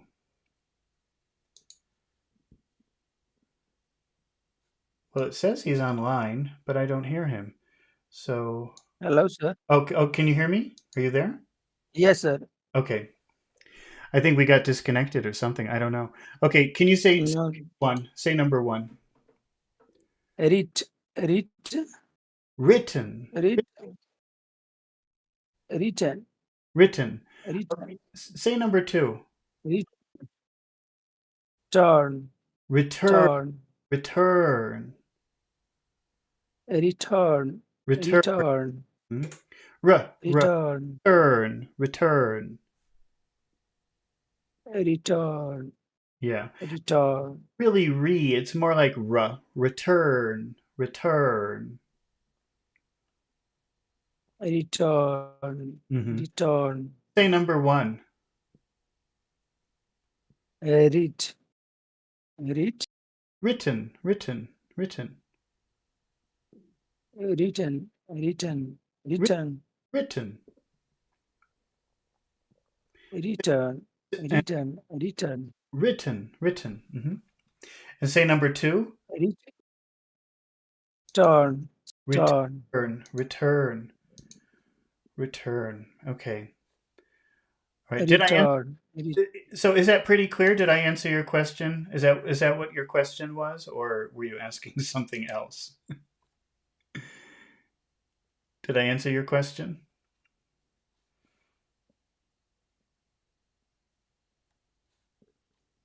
Hello? Oh, I guess we have a bad connection today. Because again, he's still online, but I don't hear him. Bad luck. Well, we'll wait a few minutes. See what happens. All right. Well, while we're waiting, I'll just repeat what we've talked about so far. So we've got when I had written. So we have when sounds long because you have the W, which sounds like two vowel sounds, ue, and then you have another E, which is really the vowel sound, when. And then you have a long sound, I, which is really two sounds, I, when I. And then you have had, which also sounds very long, but it's not very easy or very comfortable in English to put a lot of long sounds together. So this is one of the reasons why you have these contractions. So Yeah. instead of saying, "Oh, you're back," I can hear you now. Yes, yes. Okay. Yes, sir. Can you repeat the phrase "when I had written"? Uh, when I did return, Okay, when when I did return, okay. Now do you notice that I is all vowel sounds? So the way it sounds is where nigh. Where nigh. That always happens in English. It's not when I, but where nigh. when I, Yeah. yeah, oh, when I, When yeah, I got it. Yeah, when I'd. When I'd. when I, yeah, When I when I, when I'd written. when I did return, when I did return, Okay, then return. you have in my, but that would sound like nin my. Nin my. Written in my. Written in my. Nin my. When I re, return, return, re, Nin. Nin. return, return, returning, yeah, returning, When I'd written returning. when I'd written in my. When Go ahead. Uh-oh, we've lost him again. Okay, I guess we have a bad connection problem today. But while we're waiting for Pachu to return from the mysterious place, from Dracula's castle, I'm going to write a word up here, which is our next word. And this is really hard for people to pronounce a word like this. Pachu, are you back yet? No? Okay. Well, when Pachu returns, I'm going to ask him how many syllables are in this word. So if you're watching this now, can you think about how many syllables you see in this word that I have written up here next in pink? I won't say how many because I want to hear Pachu answer when he comes back. When he comes back from Dracula's castle, the place of mystery. So we have when I'd written in my, and really we're kind of pounding out a rhythm here. And the ideal rhythm would be something like long, short, long, short, long, short. Diary. Oh, you're back? Okay. I can hear you Yes. again. Can you, how many syllables in this word, Pachu? Diary. Diary. Mm. It's diary. Okay, It's it diary. that's right. That's right. And First two and mhm. Oh no, I'm trying to. diary. Ari. Ari. Yeah, let me try this again. All right, I'm going to separate these so we can look at each one because I want Yeah. this is something very difficult for all English speakers. It doesn't matter where all English learners, not for English speakers. It doesn't matter what language you're coming from. This is a really big problem for a lot of people. Let me just Yeah. focus on this word. Okay, so what is the first syllable in this word? uh, is it D? Okay, syllable. So is actually die. Die. A die. A die. Okay, die. Okay, what is the second syllable in this word?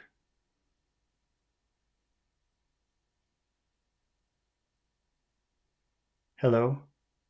Oh no, not again. Pachu has disappeared into Dracula's castle. I'll answer. It's It's So we have die and That's two syllables. Die, re. But now this is a very big problem for people when they're trying to pronounce English, that some syllables finish with a vowel sound, die. And then the next syllable starts with a vowel sound, and this is really hard to put together. You have to be very clear that there are two syllables.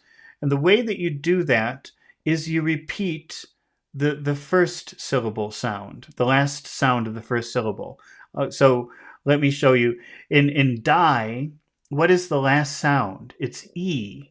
Die. Die. The last sound of that syllable is E. So you have to repeat that sound to separate these two syllables. Diary. You put that extra E sound to separate the two syllables so that the word becomes very clear.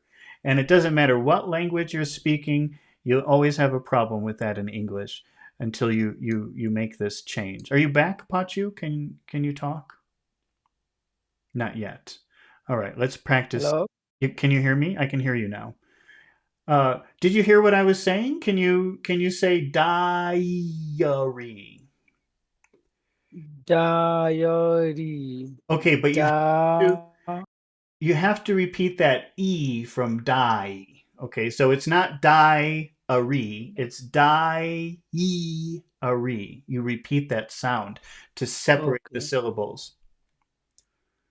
Can you try it? Diary. Diary. Die e a. Die e a. Diary. Yeah, let's I'm going to actually spell it out because maybe it's confusing. So what I'm doing, because we have to separate these two syllables that have vowels, Yeah, yeah, yeah. Okay, fine. diary. Da, diary. Diary. Say die. Say die. Die, die, die.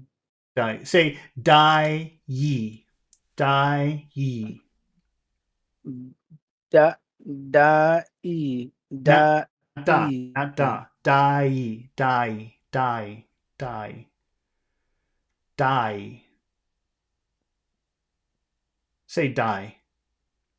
Uh-oh, he's gone again. Diary. Diary. You have to separate those syllables. You can't say diary. You have to say diary.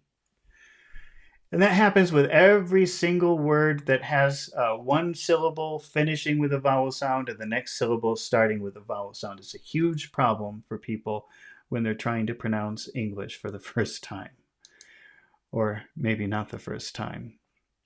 Diary. All right, let's keep, while we're waiting for Pachu to reappear from Dracula's castle, let's go back to the story for a minute and see what we've already read. Let me make this go away. Okay. So we have when I'd written in my diary. Diary. Actually, let me show you why that's important, okay?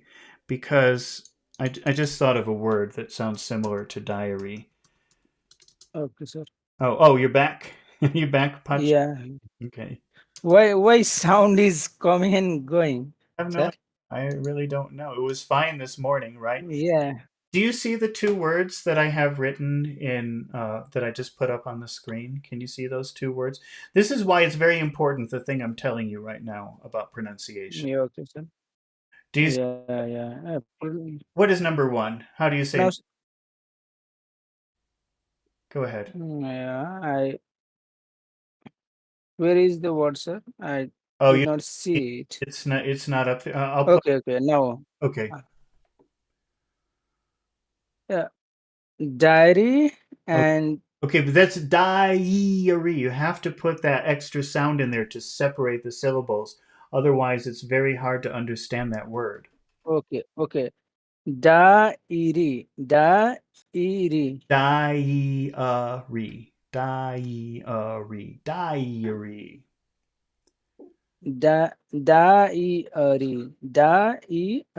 Diary. Right. Put it together. That's better, but you diary. say re. Diary. Uh-oh. Gone again? He's gone again. The next word is dairy. Oh, Pachu, are you back? I thought I heard you. Yes, sir. Okay. Dairy. Dairy. Do you know what number two? Do you know the meaning of that word? Do you know what that is? Dairy. Dairy is like milk farm. Milk, butter, anything from a cow. Yeah, Usually milk and butter and cheese. yeah, Butter and cheese. That's dairy. Okay. yeah. How many syllables does number two have? Dairy Mm. is one or Two. Dairy. Dairy. two. That Dairy. two. And Dairy. how many syllables does number one have? Is, Dairy is three. Yes. And so it has to, Da if you don't make it clear by doing what I'm telling you, diary, it could sound like number two. Diary. Diary. Yeah. Diary. That was that Diary. was a very good one. Diary. Diary. Say, say, Diary. say number one. Diary. That was Da. that was good. Diary. Yeah. Say number two. Diary. Uh, diary. Diary. Dairy. Dairy. Dairy. Sorry. Dairy. Hmm? Dairy. Say number one. Dairy. Diary That was or dairy. That was a very clear number one. Diary. Diary. Diary, That's very, diary, diary. and number two, Okay, sir. Okay. And dairy, dairy. dairy, Yeah. So you have to be very clear dairy. about that. That's a very Yeah. Okay, sir. I got it. Thank you, sir. okay. Yeah. Now let's try reading the whole phrase. When I had written in my diary, can you say the whole thing? When when I'd written in my diary, Okay. Okay. diary, And then let's do these two words. And had. and had and Okay. had And how is that word and? Is that a long sound, the vowel sound, or is that a short sound? and Hmm. and seems like strong. Okay, It's long very long, and but it's a very common and very unimportant word. So yeah. Cool. when people are talking, it just sounds like mm. Mm, N- mm. and had written and had fortunately and had and that's and had, but the way people talk is just and had. Mm, in hand, Yeah, and in had. had, Now how about that word had? Is that long or short? Had. had, Hmm. had. As it seems long, had. Okay, now is there a difference between the had and when I had written? Well, we better write this because it could be confusing. So I'm just going to write down two things. Okay, I had Okay, written. Okay. Uh-oh, what did I do? Let me put numbers on this. Wait, one and two, and fortunately, wait, what were the words here? And had fortunately, and had fortunately. and had, fortunately. Uh-oh, where is it? Okay. Can you see where I have them written? Do you see this written on the Also, screen? Whoops. Can you see the two phrases that I wrote?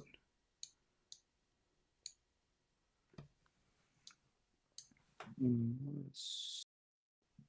I think there's a delay, like maybe 30 seconds, but I think you should probably yeah. May, okay, sir. Yes. see it now. It, All right. Is there a yes. difference? We have the word had two times. We have it in number one, Yeah. and we have it in number two. Are they the Number two. same? Are they the same word? Do they mean the same thing in number one and number two? Or And I had written uh-huh. and had fortunately. Actually, it is the same. Still They are the same word. is Okay. same word. Yeah. Yeah, well, it's the same meaning. I was thinking they were different, but actually they're the same. Okay. Uh, let's just keep this simple. So let's pronounce it in a very small way. Okay. Yes, it is long. If you say the word alone, it's long. Had. That's a very long word, but it's not such an important And word here. So let's say yeah. and fortunately, let's say it like that. In a very in a And it and it fortunately, and it and it fortunately yeah. and it fortunately When I had written in my and it diary, and it fortunately, and it fortunately, and and it fortunately start with when. When I had written in my diary, and it fortunately, when I read in my diary, I fortunately and it fortunately. and it Okay, and it fortunately okay. Now let's look at that word fortunately. Uh, yeah fortunately is fortunate. Let's start with that. Fortunate. What are the vowel sounds? How many vowel sounds do you hear? Fortunate. How many syllables? Fortunate. Uh, Fortunate net is three, four, Uh, two, for, net. fortunate. That's three. Do you agree? That's three. Fortunate. Yes, Okay. yeah, fortunate net. How are those? Fortunate. Are those long sounds? Are those big sounds or small sounds? What do you hear? Uh, for fortunate for yes, it's big Four. fortunate So fortune. for Four is big. Is four big? Four. Is that big? Four. Four. yes, the poor is big. Is a poor Okay. fortunate. What about tune? Tune. Tune. The tune Mhm. tune it is short. Yeah, Tune. think it's short. Tune for Fortune. two Fortunately. Okay. fortune Okay. I agree with you. fortunately for Fortune. two Can you say fortune? Fortune. fortune. Okay. Yeah, fortune. What about net? What do you think about net? Is that short or long?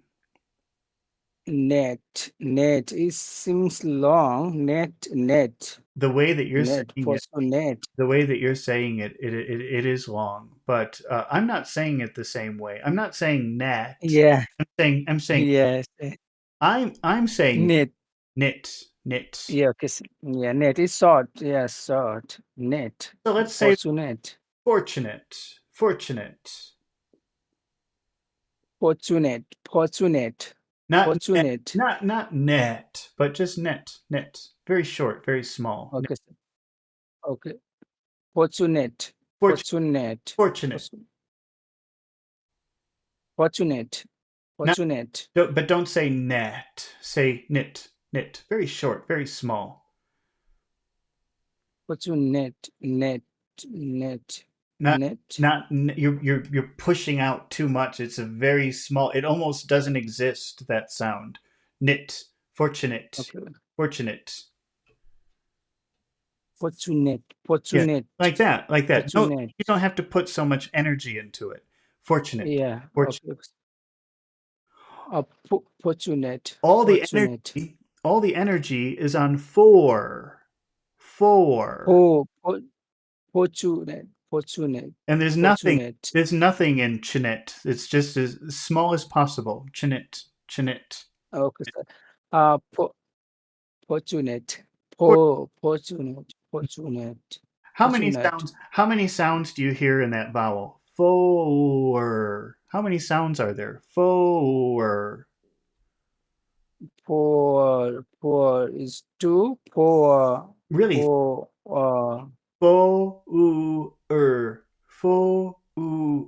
Four. Three. Three. Three. Fortune. Four.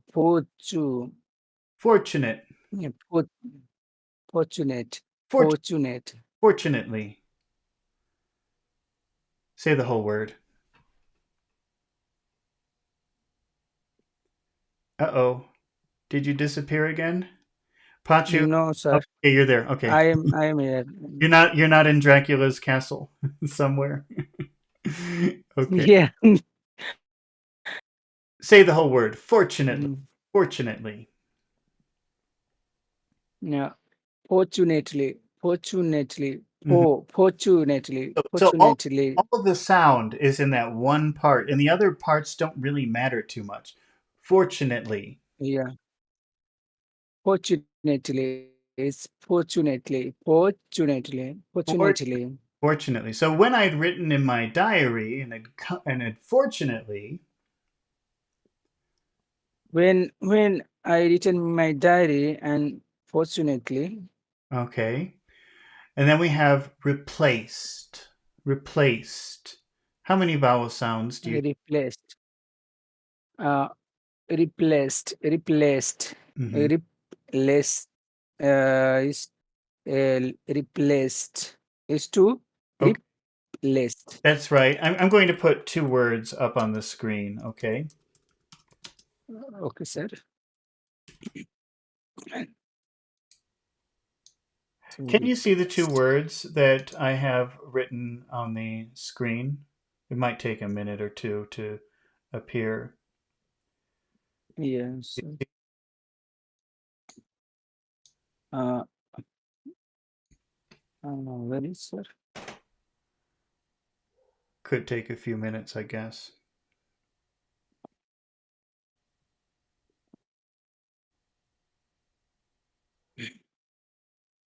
Has it appeared? Okay, sir. Yeah. Oh, now I see it. Okay. Okay. The How would you say number one? Can you pronounce number one for me? sir. Blessed, Okay. And blessed. how do you say number two? Number two is placed, placed.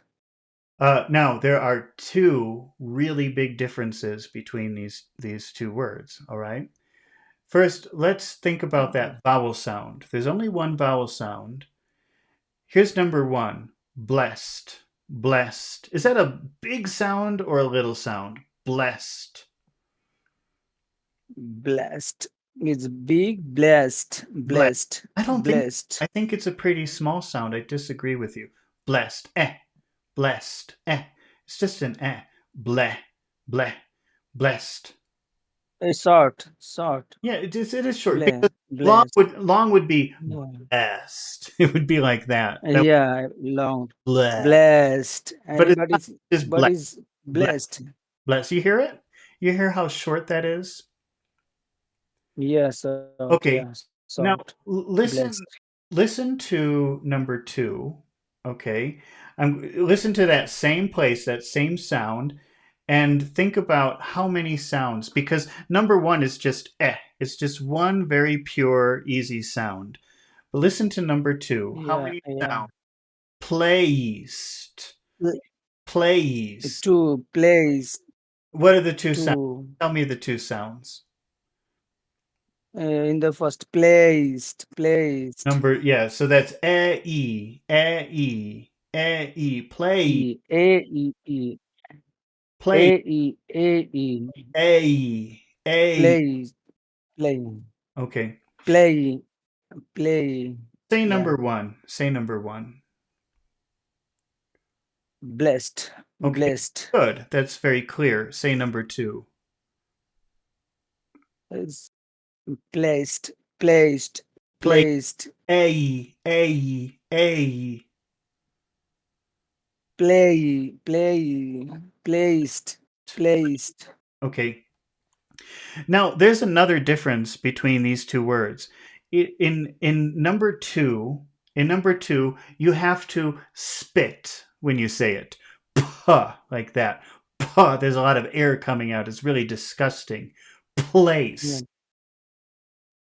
Can you try that? Try to spit a little bit when you say number two. Can you try that? Um, placed, placed, No, we're doing number two. placed. Puh, puh. Say puh. Yeah, number two. Say puh, puh, Pl, puh.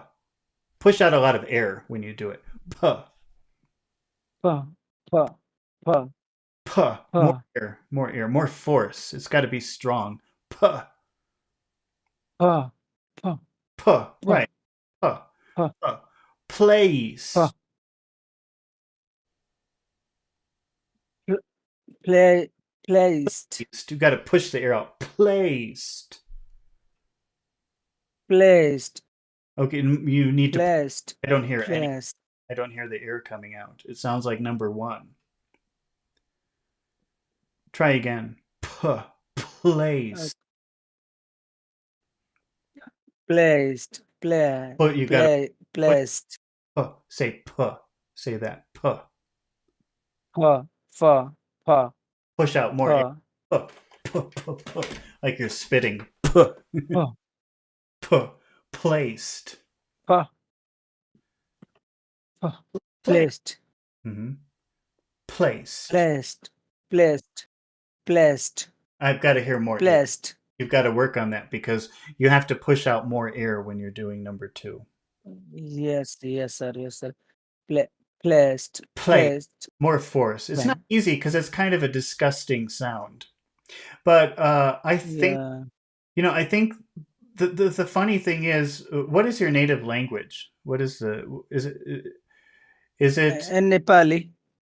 is that similar to Hindi because it sounds very Indian the way that you speak? Is that Yes, yeah, Nepali. uh-huh. Yeah, but is it very similar to Hindi because you sound very Indian when you Yes. Yeah. because Yeah. Yes, sir. Yes. yeah, because I know that Similar. Hindi has that. I've heard that. I've heard that in the Hindi language. They have a strong. It's like you pretend. You have to kind of pretend. Maybe if I do this, this will help you. You have to pretend that there's an Yeah. H sound here. Uh, to Yeah. Oh, yeah. like, could you say placed? Placed. Like placed. Placed. Placed. You've got to be pushing out here. Placed. Placed. Play. Play. Puh, Placed. puh. You've got to really push out more air. Placed. And Placed. but let's talk about number one for a minute. With number one, it's just like number two, except instead of push out the air, you eat the air. Blessed. Instead of pushing it out, you eat it. Blessed. Yeah. Blessed. Can you feel Blessed. eating it instead of pushing it out with number two? With number one, you're eating it. Blessed. It's going down instead of out. Blessed. Do you feel that? Blessed. It goes down. It doesn't go out. It goes down. Yeah, yeah, I'm feeling. Yeah, Okay, so but yeah. number two, you have to do the opposite. You have to push it out very strongly. Placed. Placed. Puh. Placed. Placed. That's something that to work on. That's definitely something to work on. That's an important one. But I thought Yeah. in Hindi they have that kind of that strong puh sound sometimes. I thought. Yeah, yeah, yeah. Yeah, yeah, yes, true, true. Well, how do you say your name? Say your first name. How do you say it? Uh, uh Pachu, Pa. Pachu, Okay. Pachu. Yeah, I think that you're somewhere in the middle because if you hear the way I say it, I spit the air out. Pachu. Yeah. The Pachu. I am in the middle. Mhm. Pachu. Puh, puh, puh. You've got to push out air when you do it. Okay, but let's move on. Yes. Can't spend too much time with this one word. Although it's interesting, it's pretty Okay, sir. Yeah. okay, let's go back. All right. But be aware that's something you have to work on. Okay? That's we're not finished with that. Yeah, I am. Sure, sir, sure. Okay. So when I had written in my diary and had fortunately replaced what are When my go ahead. No, read the whole thing. Go ahead. uh, okay, sir. When I had written in my diary Diary, and fortunate, diary. Don't forget that. when I, sir, okay, uh, when, okay, now, when I had written in my diary, Mhm. diary, Diary. diary, That was when I had written in my diary, that's diary, that's good. That's good.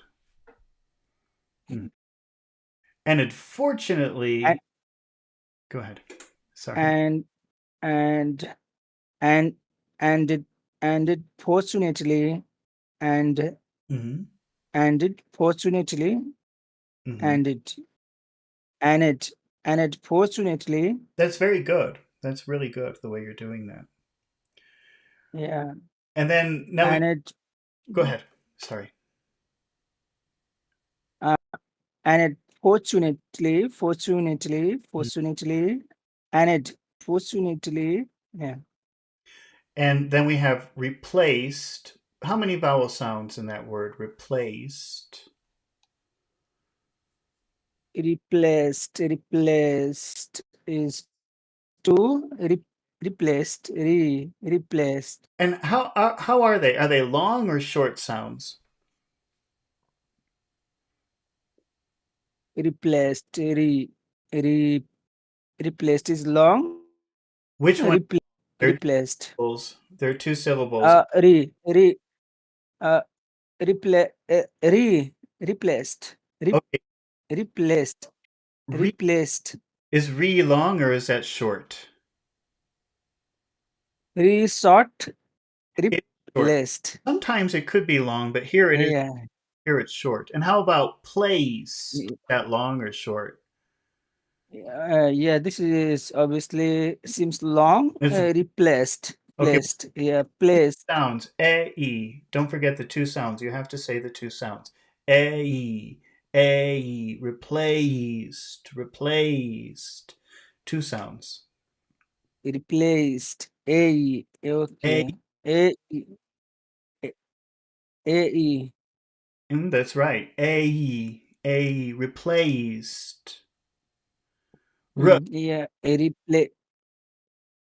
Replaced. Replaced. Replaced. Replaced. What about Placed. Aced. hmm what about the word the? The. The. Is that long or short? That vowel. The. The. Is short. Short. The. The. Is one syllable. How about The. book? Book. Is that long or short? Book. Book is short. Uh-huh. Book. Short is very short. The book. The book. The book. The book. Book. Book. The book. Replaced the book. Replaced the book. Replaced the book. Replace the book. When I Book. when I'd written in Book. my diary and unfortunately replaced the book, When I'd written in my diary and had fortunately replaced the book. okay. Can you say and then we have and pen and pen and pen and pen. We know that and is just going to be bookin, bookin, bookin pen, pen. What do you think about Mm. pen? How does that sound? Pen. Uh, and pen and pen. Hmm. I say it pen and pen. Okay. Is pen? It is this pen? Is this pen or pen? I say it. Uh-oh. Hello? Hello, sir. Okay. I'm sorry. What is your question? Can you repeat that? Okay, sir. Is this pen or fen? I am saying pen. Okay. Well, let's take a look at this. We'll put two words up here. Okay. And pen. Can It's you see the two words pen. that I have written on the board? Do you see this in the video?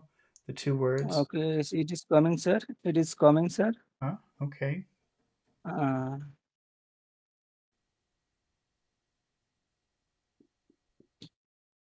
Let me know when you can see it. mm,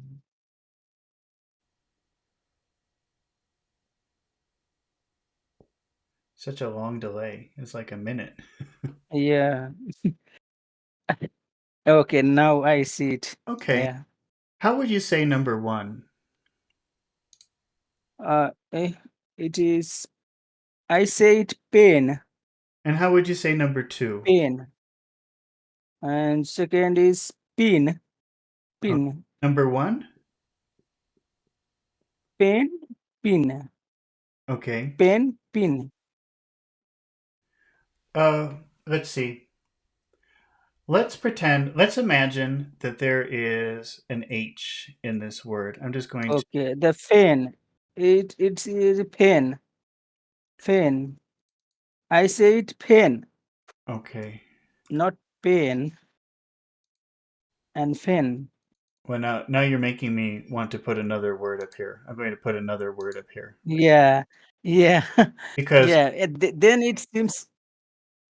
I think we've got The, words here. Okay.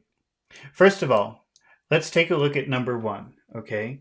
Let's imagine that there's an H, that you have to pronounce an H in this word in number one. okay, sir. So which Okay, is fine. like Yeah, the pen. it's like pushing out a lot of air. Ugh, right? Pen, pen, pen. Pen is pen, Yeah. pen, So pen. Uh, pen. is, do you feel there's a lot of air coming out? It's like you're pushing out a lot of air when you. That's why I'm putting the H there. Pen. Yeah, Is that yeah. I'm pushing air. okay? That's I good. Does that sound long to you or short? Pen. pen, pen, pen. Is that long? Fan is short I think it's long. I think it's a pretty and sound. long. Yeah, Pen. yeah, a long. Pen, Because pen. short would be like Yeah, pen, pen, pen, pen. It's not a word. yeah, yeah. A long. Yeah, sorry, yeah, a long. Pen. Well, what if we compare it? Let's say number two. Can you say number two? It's pin. It's a short. Pin. It's short. It's Okay. pin. So there's one difference It's right short. there. When you say number one, that's pretty long, right? Pen. Yeah, For it's one. a pen. Pen. It's pen. It's it's it's pen. Pen. It's pen. And number two, pin. Pin. Pin. Pin. One Pin. one thing to notice is that number one is something you push out. Pen. Okay. But Pen. number two is something that you eat. Okay. Pin. It goes down. It Okay. doesn't go up. It Pin. Yes, sir. pin. Pin. Pin. A pin, a Oh, pin, pin. Yes, I okay. So have to eat. you Yeah, have to eat it. You have to eat number two, but yeah, number one you don't eat. yeah. Number one you push out. Yeah. Pen. Is push out Say as a number pen. pen. Is pen, And it's long. It's very long. Pen. pen, Okay. And pen, you say number two. pen, pin, Pin. pin, Say, pin, say number one again. pin. Say number one. Uh, pen, Oh, pen that's very good. It's very clear. Say number two. is pin, Pin. Pin. pin. Shorter probably. Pin. Yes, sorry, Very sorry, sorry. Uh, a pin, pin. pin, Pin. Say pin, number one. pin, Yeah, say number one. pen, Pen. pen. Say number two. Pin, Okay. pin, Say number pin, pen, pen, say number two. pin, pin, That's good. pin. That's very clear now. Before it wasn't so clear, but now I think it's very. Yeah, yeah, yeah. I'm getting sir. Yeah, yeah. I Okay. think a lot of the pronunciation happens in the vowel sounds and how you use the vowel sounds. So it's really important No. to them. How do you say number three? Number three is pen, pen, Okay, pen. going to say number three very slowly, and I want you to tell me how many sounds do you hear in the middle. Okay, pay, Okay, sir. pain, pain, Pay, pain is pain. to pay in. How many sounds in number one? Pen.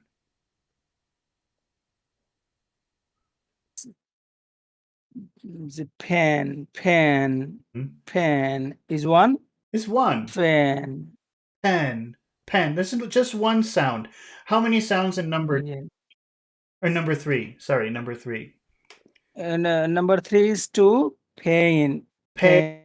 It's pain, sounds. pain, So that's a big difference between pa- number one and number three. Is that number three has two sounds in the middle. Pain.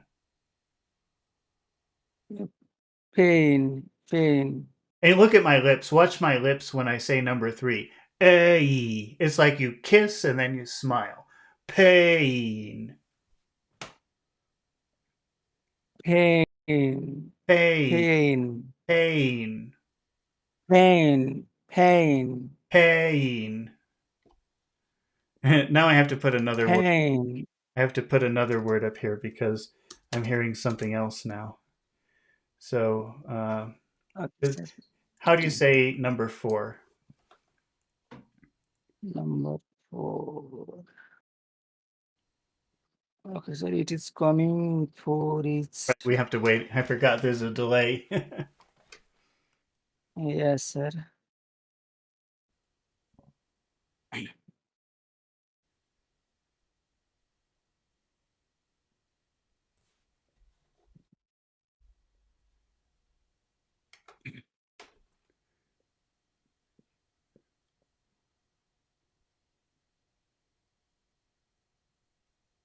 I guess it's very slow. Okay, sir. Okay. Okay, now I see it. Can you? Uh, is the pan Okay. pan? Now, sometimes it depends on what kind of accent you have. So my accent is North American, so it could be very different in Australia or the UK. I can just give you my accent, Yeah. my pronunciation. Okay, sir. I'm going to say number Okay, sir. four very, very slowly, and I want you to listen to how many sounds you hear in number four, okay? Yes, sir. Payan, payan, Yeah. pan, pan. How many sounds? Pan. Ayan. Ayan. A E Ayan. Three. It's three. Ayan. A, Is pan, A Aya pan paya pan, is it payan pan, payan is pan, payan pan, is payan. pan. That's right. That's pretty good. That's pretty good, actually. All right. Say number. Uh, How do you say number one? Number one is uh, pa- pan Pen, pen, pen, pan pan pet, pan pen, pan pen. Number one. Pen, pan pan pen. pan fan Can you fan say number two? mm, pin Pin. Say number pin one again. Say number one. pan pan. You're actually, it sounds like you're saying number four, okay? You have to keep this eh. It's very pure, very simple. Eh. Pen. Okay, sir. Pen, Pen. pen, Pen. Pen. fan, pen, Pen. That was good. That okay. Number two? and it's pin, Pin. pin, Pin. How do you say number three? pin. Uh, it's pen, Number pen, number three has two sounds. E, e, e, e, e, e. e, Say, e, say number three. a, Pain. pain, Yeah, pain. E, e. Pain. pain, Pain. pain, Pain. a Mhm. Say number four. is is a pan, is a Pan. Pan. pan, pan, is pan, Okay. iron, All right. pan. Well, that's complicated, isn't it? But that's something. That's the thing to pay attention to if you want to improve your pronunciation. Really big, Yes, yes, I have to clear. and that will help you. Okay, sir. Okay, let's go back to our sentence. When I had written in my diary and had fortunately replaced the book and pen. Can you read the whole thing? When I Go ahead. okay, sir. It is not displaying on the screen, sir. Oh, we have to wait a minute. I'm sorry. There's a delay. I'll read it again. When I'd written in my diary and had fortunately replaced the book and pen. Is it on yet? When no, it is Okay, just repeat it. uh, When I'd written in my diary. okay. Okay, go ahead. When I had when I had written in my diary. Hmm. Diary. Yeah. Don't forget, you have to put that E in the middle and separate the two syllables. Di. Okay, sir. I, when I had written in my diary. Hmm. When I had written my diary, Hmm. Di. diary, Diary. Diary. When I had written in my diary, That diary, that was diary, not diary, diary. Uh, diary. when I had written in my diary and had fortunately replaced the book and pen. When I had written in my diary and had fortunately replaced the book and pen. Okay. And then we have in my. What do you think about those vowel sounds? In my, in my. My is long It is. and in is short. In my. Can you say pen in my? And in my, Pen in my. pen in my, Okay. Now let's look at the next word. Pocket. Pocket. Pocket. pocket, pocket, What do you think of pocket, vowel sounds? paw, pocket, pocket. Paw is Pocket. long, paw, Okay. pocket, Pocket. What about pocket, it? Is that big or small? Pocket. pocket. Is P is is short, Okay, is pocket. final one is short. Kut, kut. It almost doesn't exist. Pen in my pocket. Yeah, pocket. Pen in my Pocket is long. pocket. Ah is Pen in my pocket. pen in my pocket. Ah is long. Okay. How about Pen in my pocket. how about I? What do you think about that word I? Is that a long sound of a long vowel? It's just a vowel sound. Is it long or short? I yeah, long. I is long. It's taking time Yeah, to you have pronounce I. your time when you say the word I because it's a big word. I. One letter, but it's a very big sound. You yeah. One letter, but yeah, it has long sound. Pen in my pocket I Pen in my pocket. I felt, felt, felt, felt. fe- felt, felt, What do you think? felt, Felt, felt. felt, Is that felt, a big sound or a small sound, that vowel sound? felt, Felt. felt. Is that big or small? Felt, felt, felt. Is it short? It is. It is. Because, Felt, long, it would be like felt, felt, felt, which is, felt. Okay. that's possible. Oh, now I am.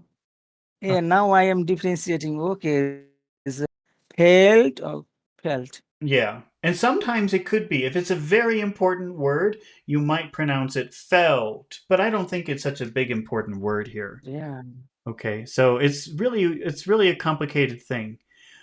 yeah. And now I am understanding. Oh, this is if it is important, then we have to say long. No, sir.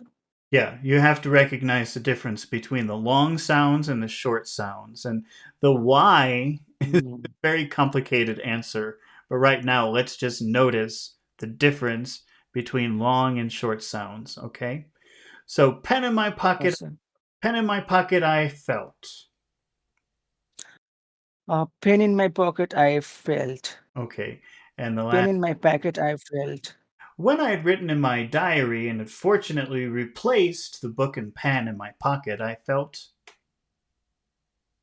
When I had written in my diary and had fortunately placed the book and pen in my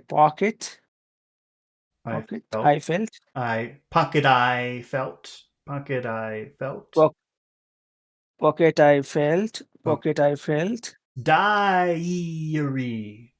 You can't forget that sound in the middle. Diary. Yeah. Uh, diary. I am still forgetting it. Di- Diary. okay. Now let's do the last word in this sentence. Sleepy. Sleepy. Sleepy. Sleep, sleepy, sleepy. Sleepy. It is Sleepy. short. Sleep. Sleep. It, So long. what do you think? Okay, I'll say short and long. You tell me which. Slippy. Sleepy. Which one should we say? Slippy. Sleep. Second is, yeah, second. Second one. The second one. So is it long or short? Second one. Is that E? Is that long or short?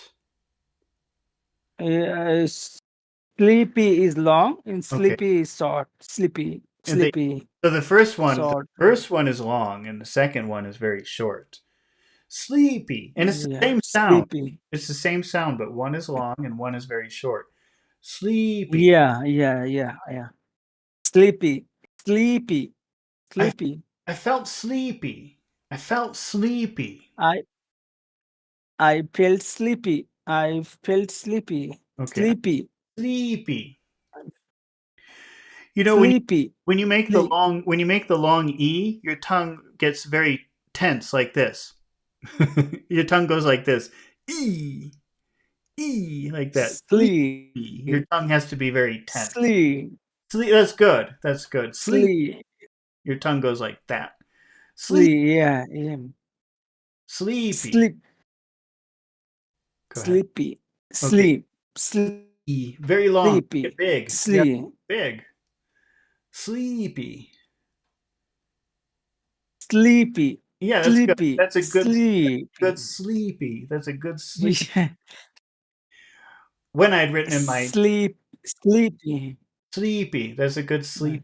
When I'd written in my diary and had fortunately replaced the book and pen in my pocket, I felt sleepy. When I did it in my diary and had fortunately replaced the book and pen in my pocket, I felt sleepy. Okay, that's good. Diary. Diary, Re- diary, re- diary. replaced. Replaced, E. replaced, E. replaced, You're missing that E part. Replaced. replaced, That's replaced. better. Sleepy. Sleepy, sleepy, Not slippy. Sleep. sleep, Your tongue has to be very tense. Sleepy. sleepy, That's better. sleep, That's better. sleepy, Yeah, that's better. And smile also. Sleepy. sleepy, Yeah. sleep, Sleepy. sleepy, sleepy, It's a very big, sleepy, strong sound. Sleepy.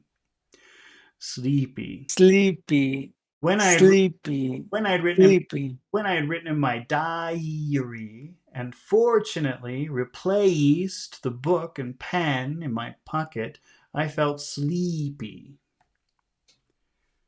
When I had written in my diary and had fortunately replaced the book and pen in my pocket, I felt sleepy, Sleepy. E. Very tense. sleep, sleepy, Okay. sleep. Sleepy. Okay. Well, I think we have to finish here for today. So we did two. Okay, thank you, sir. We worked on two sentences today, and I will. Thank you, sir. I don't think I will do anything in the morning tomorrow, but I'll probably read again at this time tomorrow. So if you want to come on and practice, we can try for another hour. Okay. Yeah. Same time, sir. Around the same time. Yeah. Okay. Tomorrow. Tomorrow. Okay. Yeah, tomorrow is a holiday, so it is okay. Okay, well, Fine. if you can't, that's okay. But I'm just letting you know that I will be here tomorrow, and if you say hello and you want to work on it, we can do it tomorrow. But if not, Saturday or the next day, it's fine. Okay. Okay, thank you, sir. All right. So thanks, and I will see you later. Okay. Thank you for everybody for watching. Hope you tune in tomorrow also. Okay. Goodbye. Okay, sir. See you.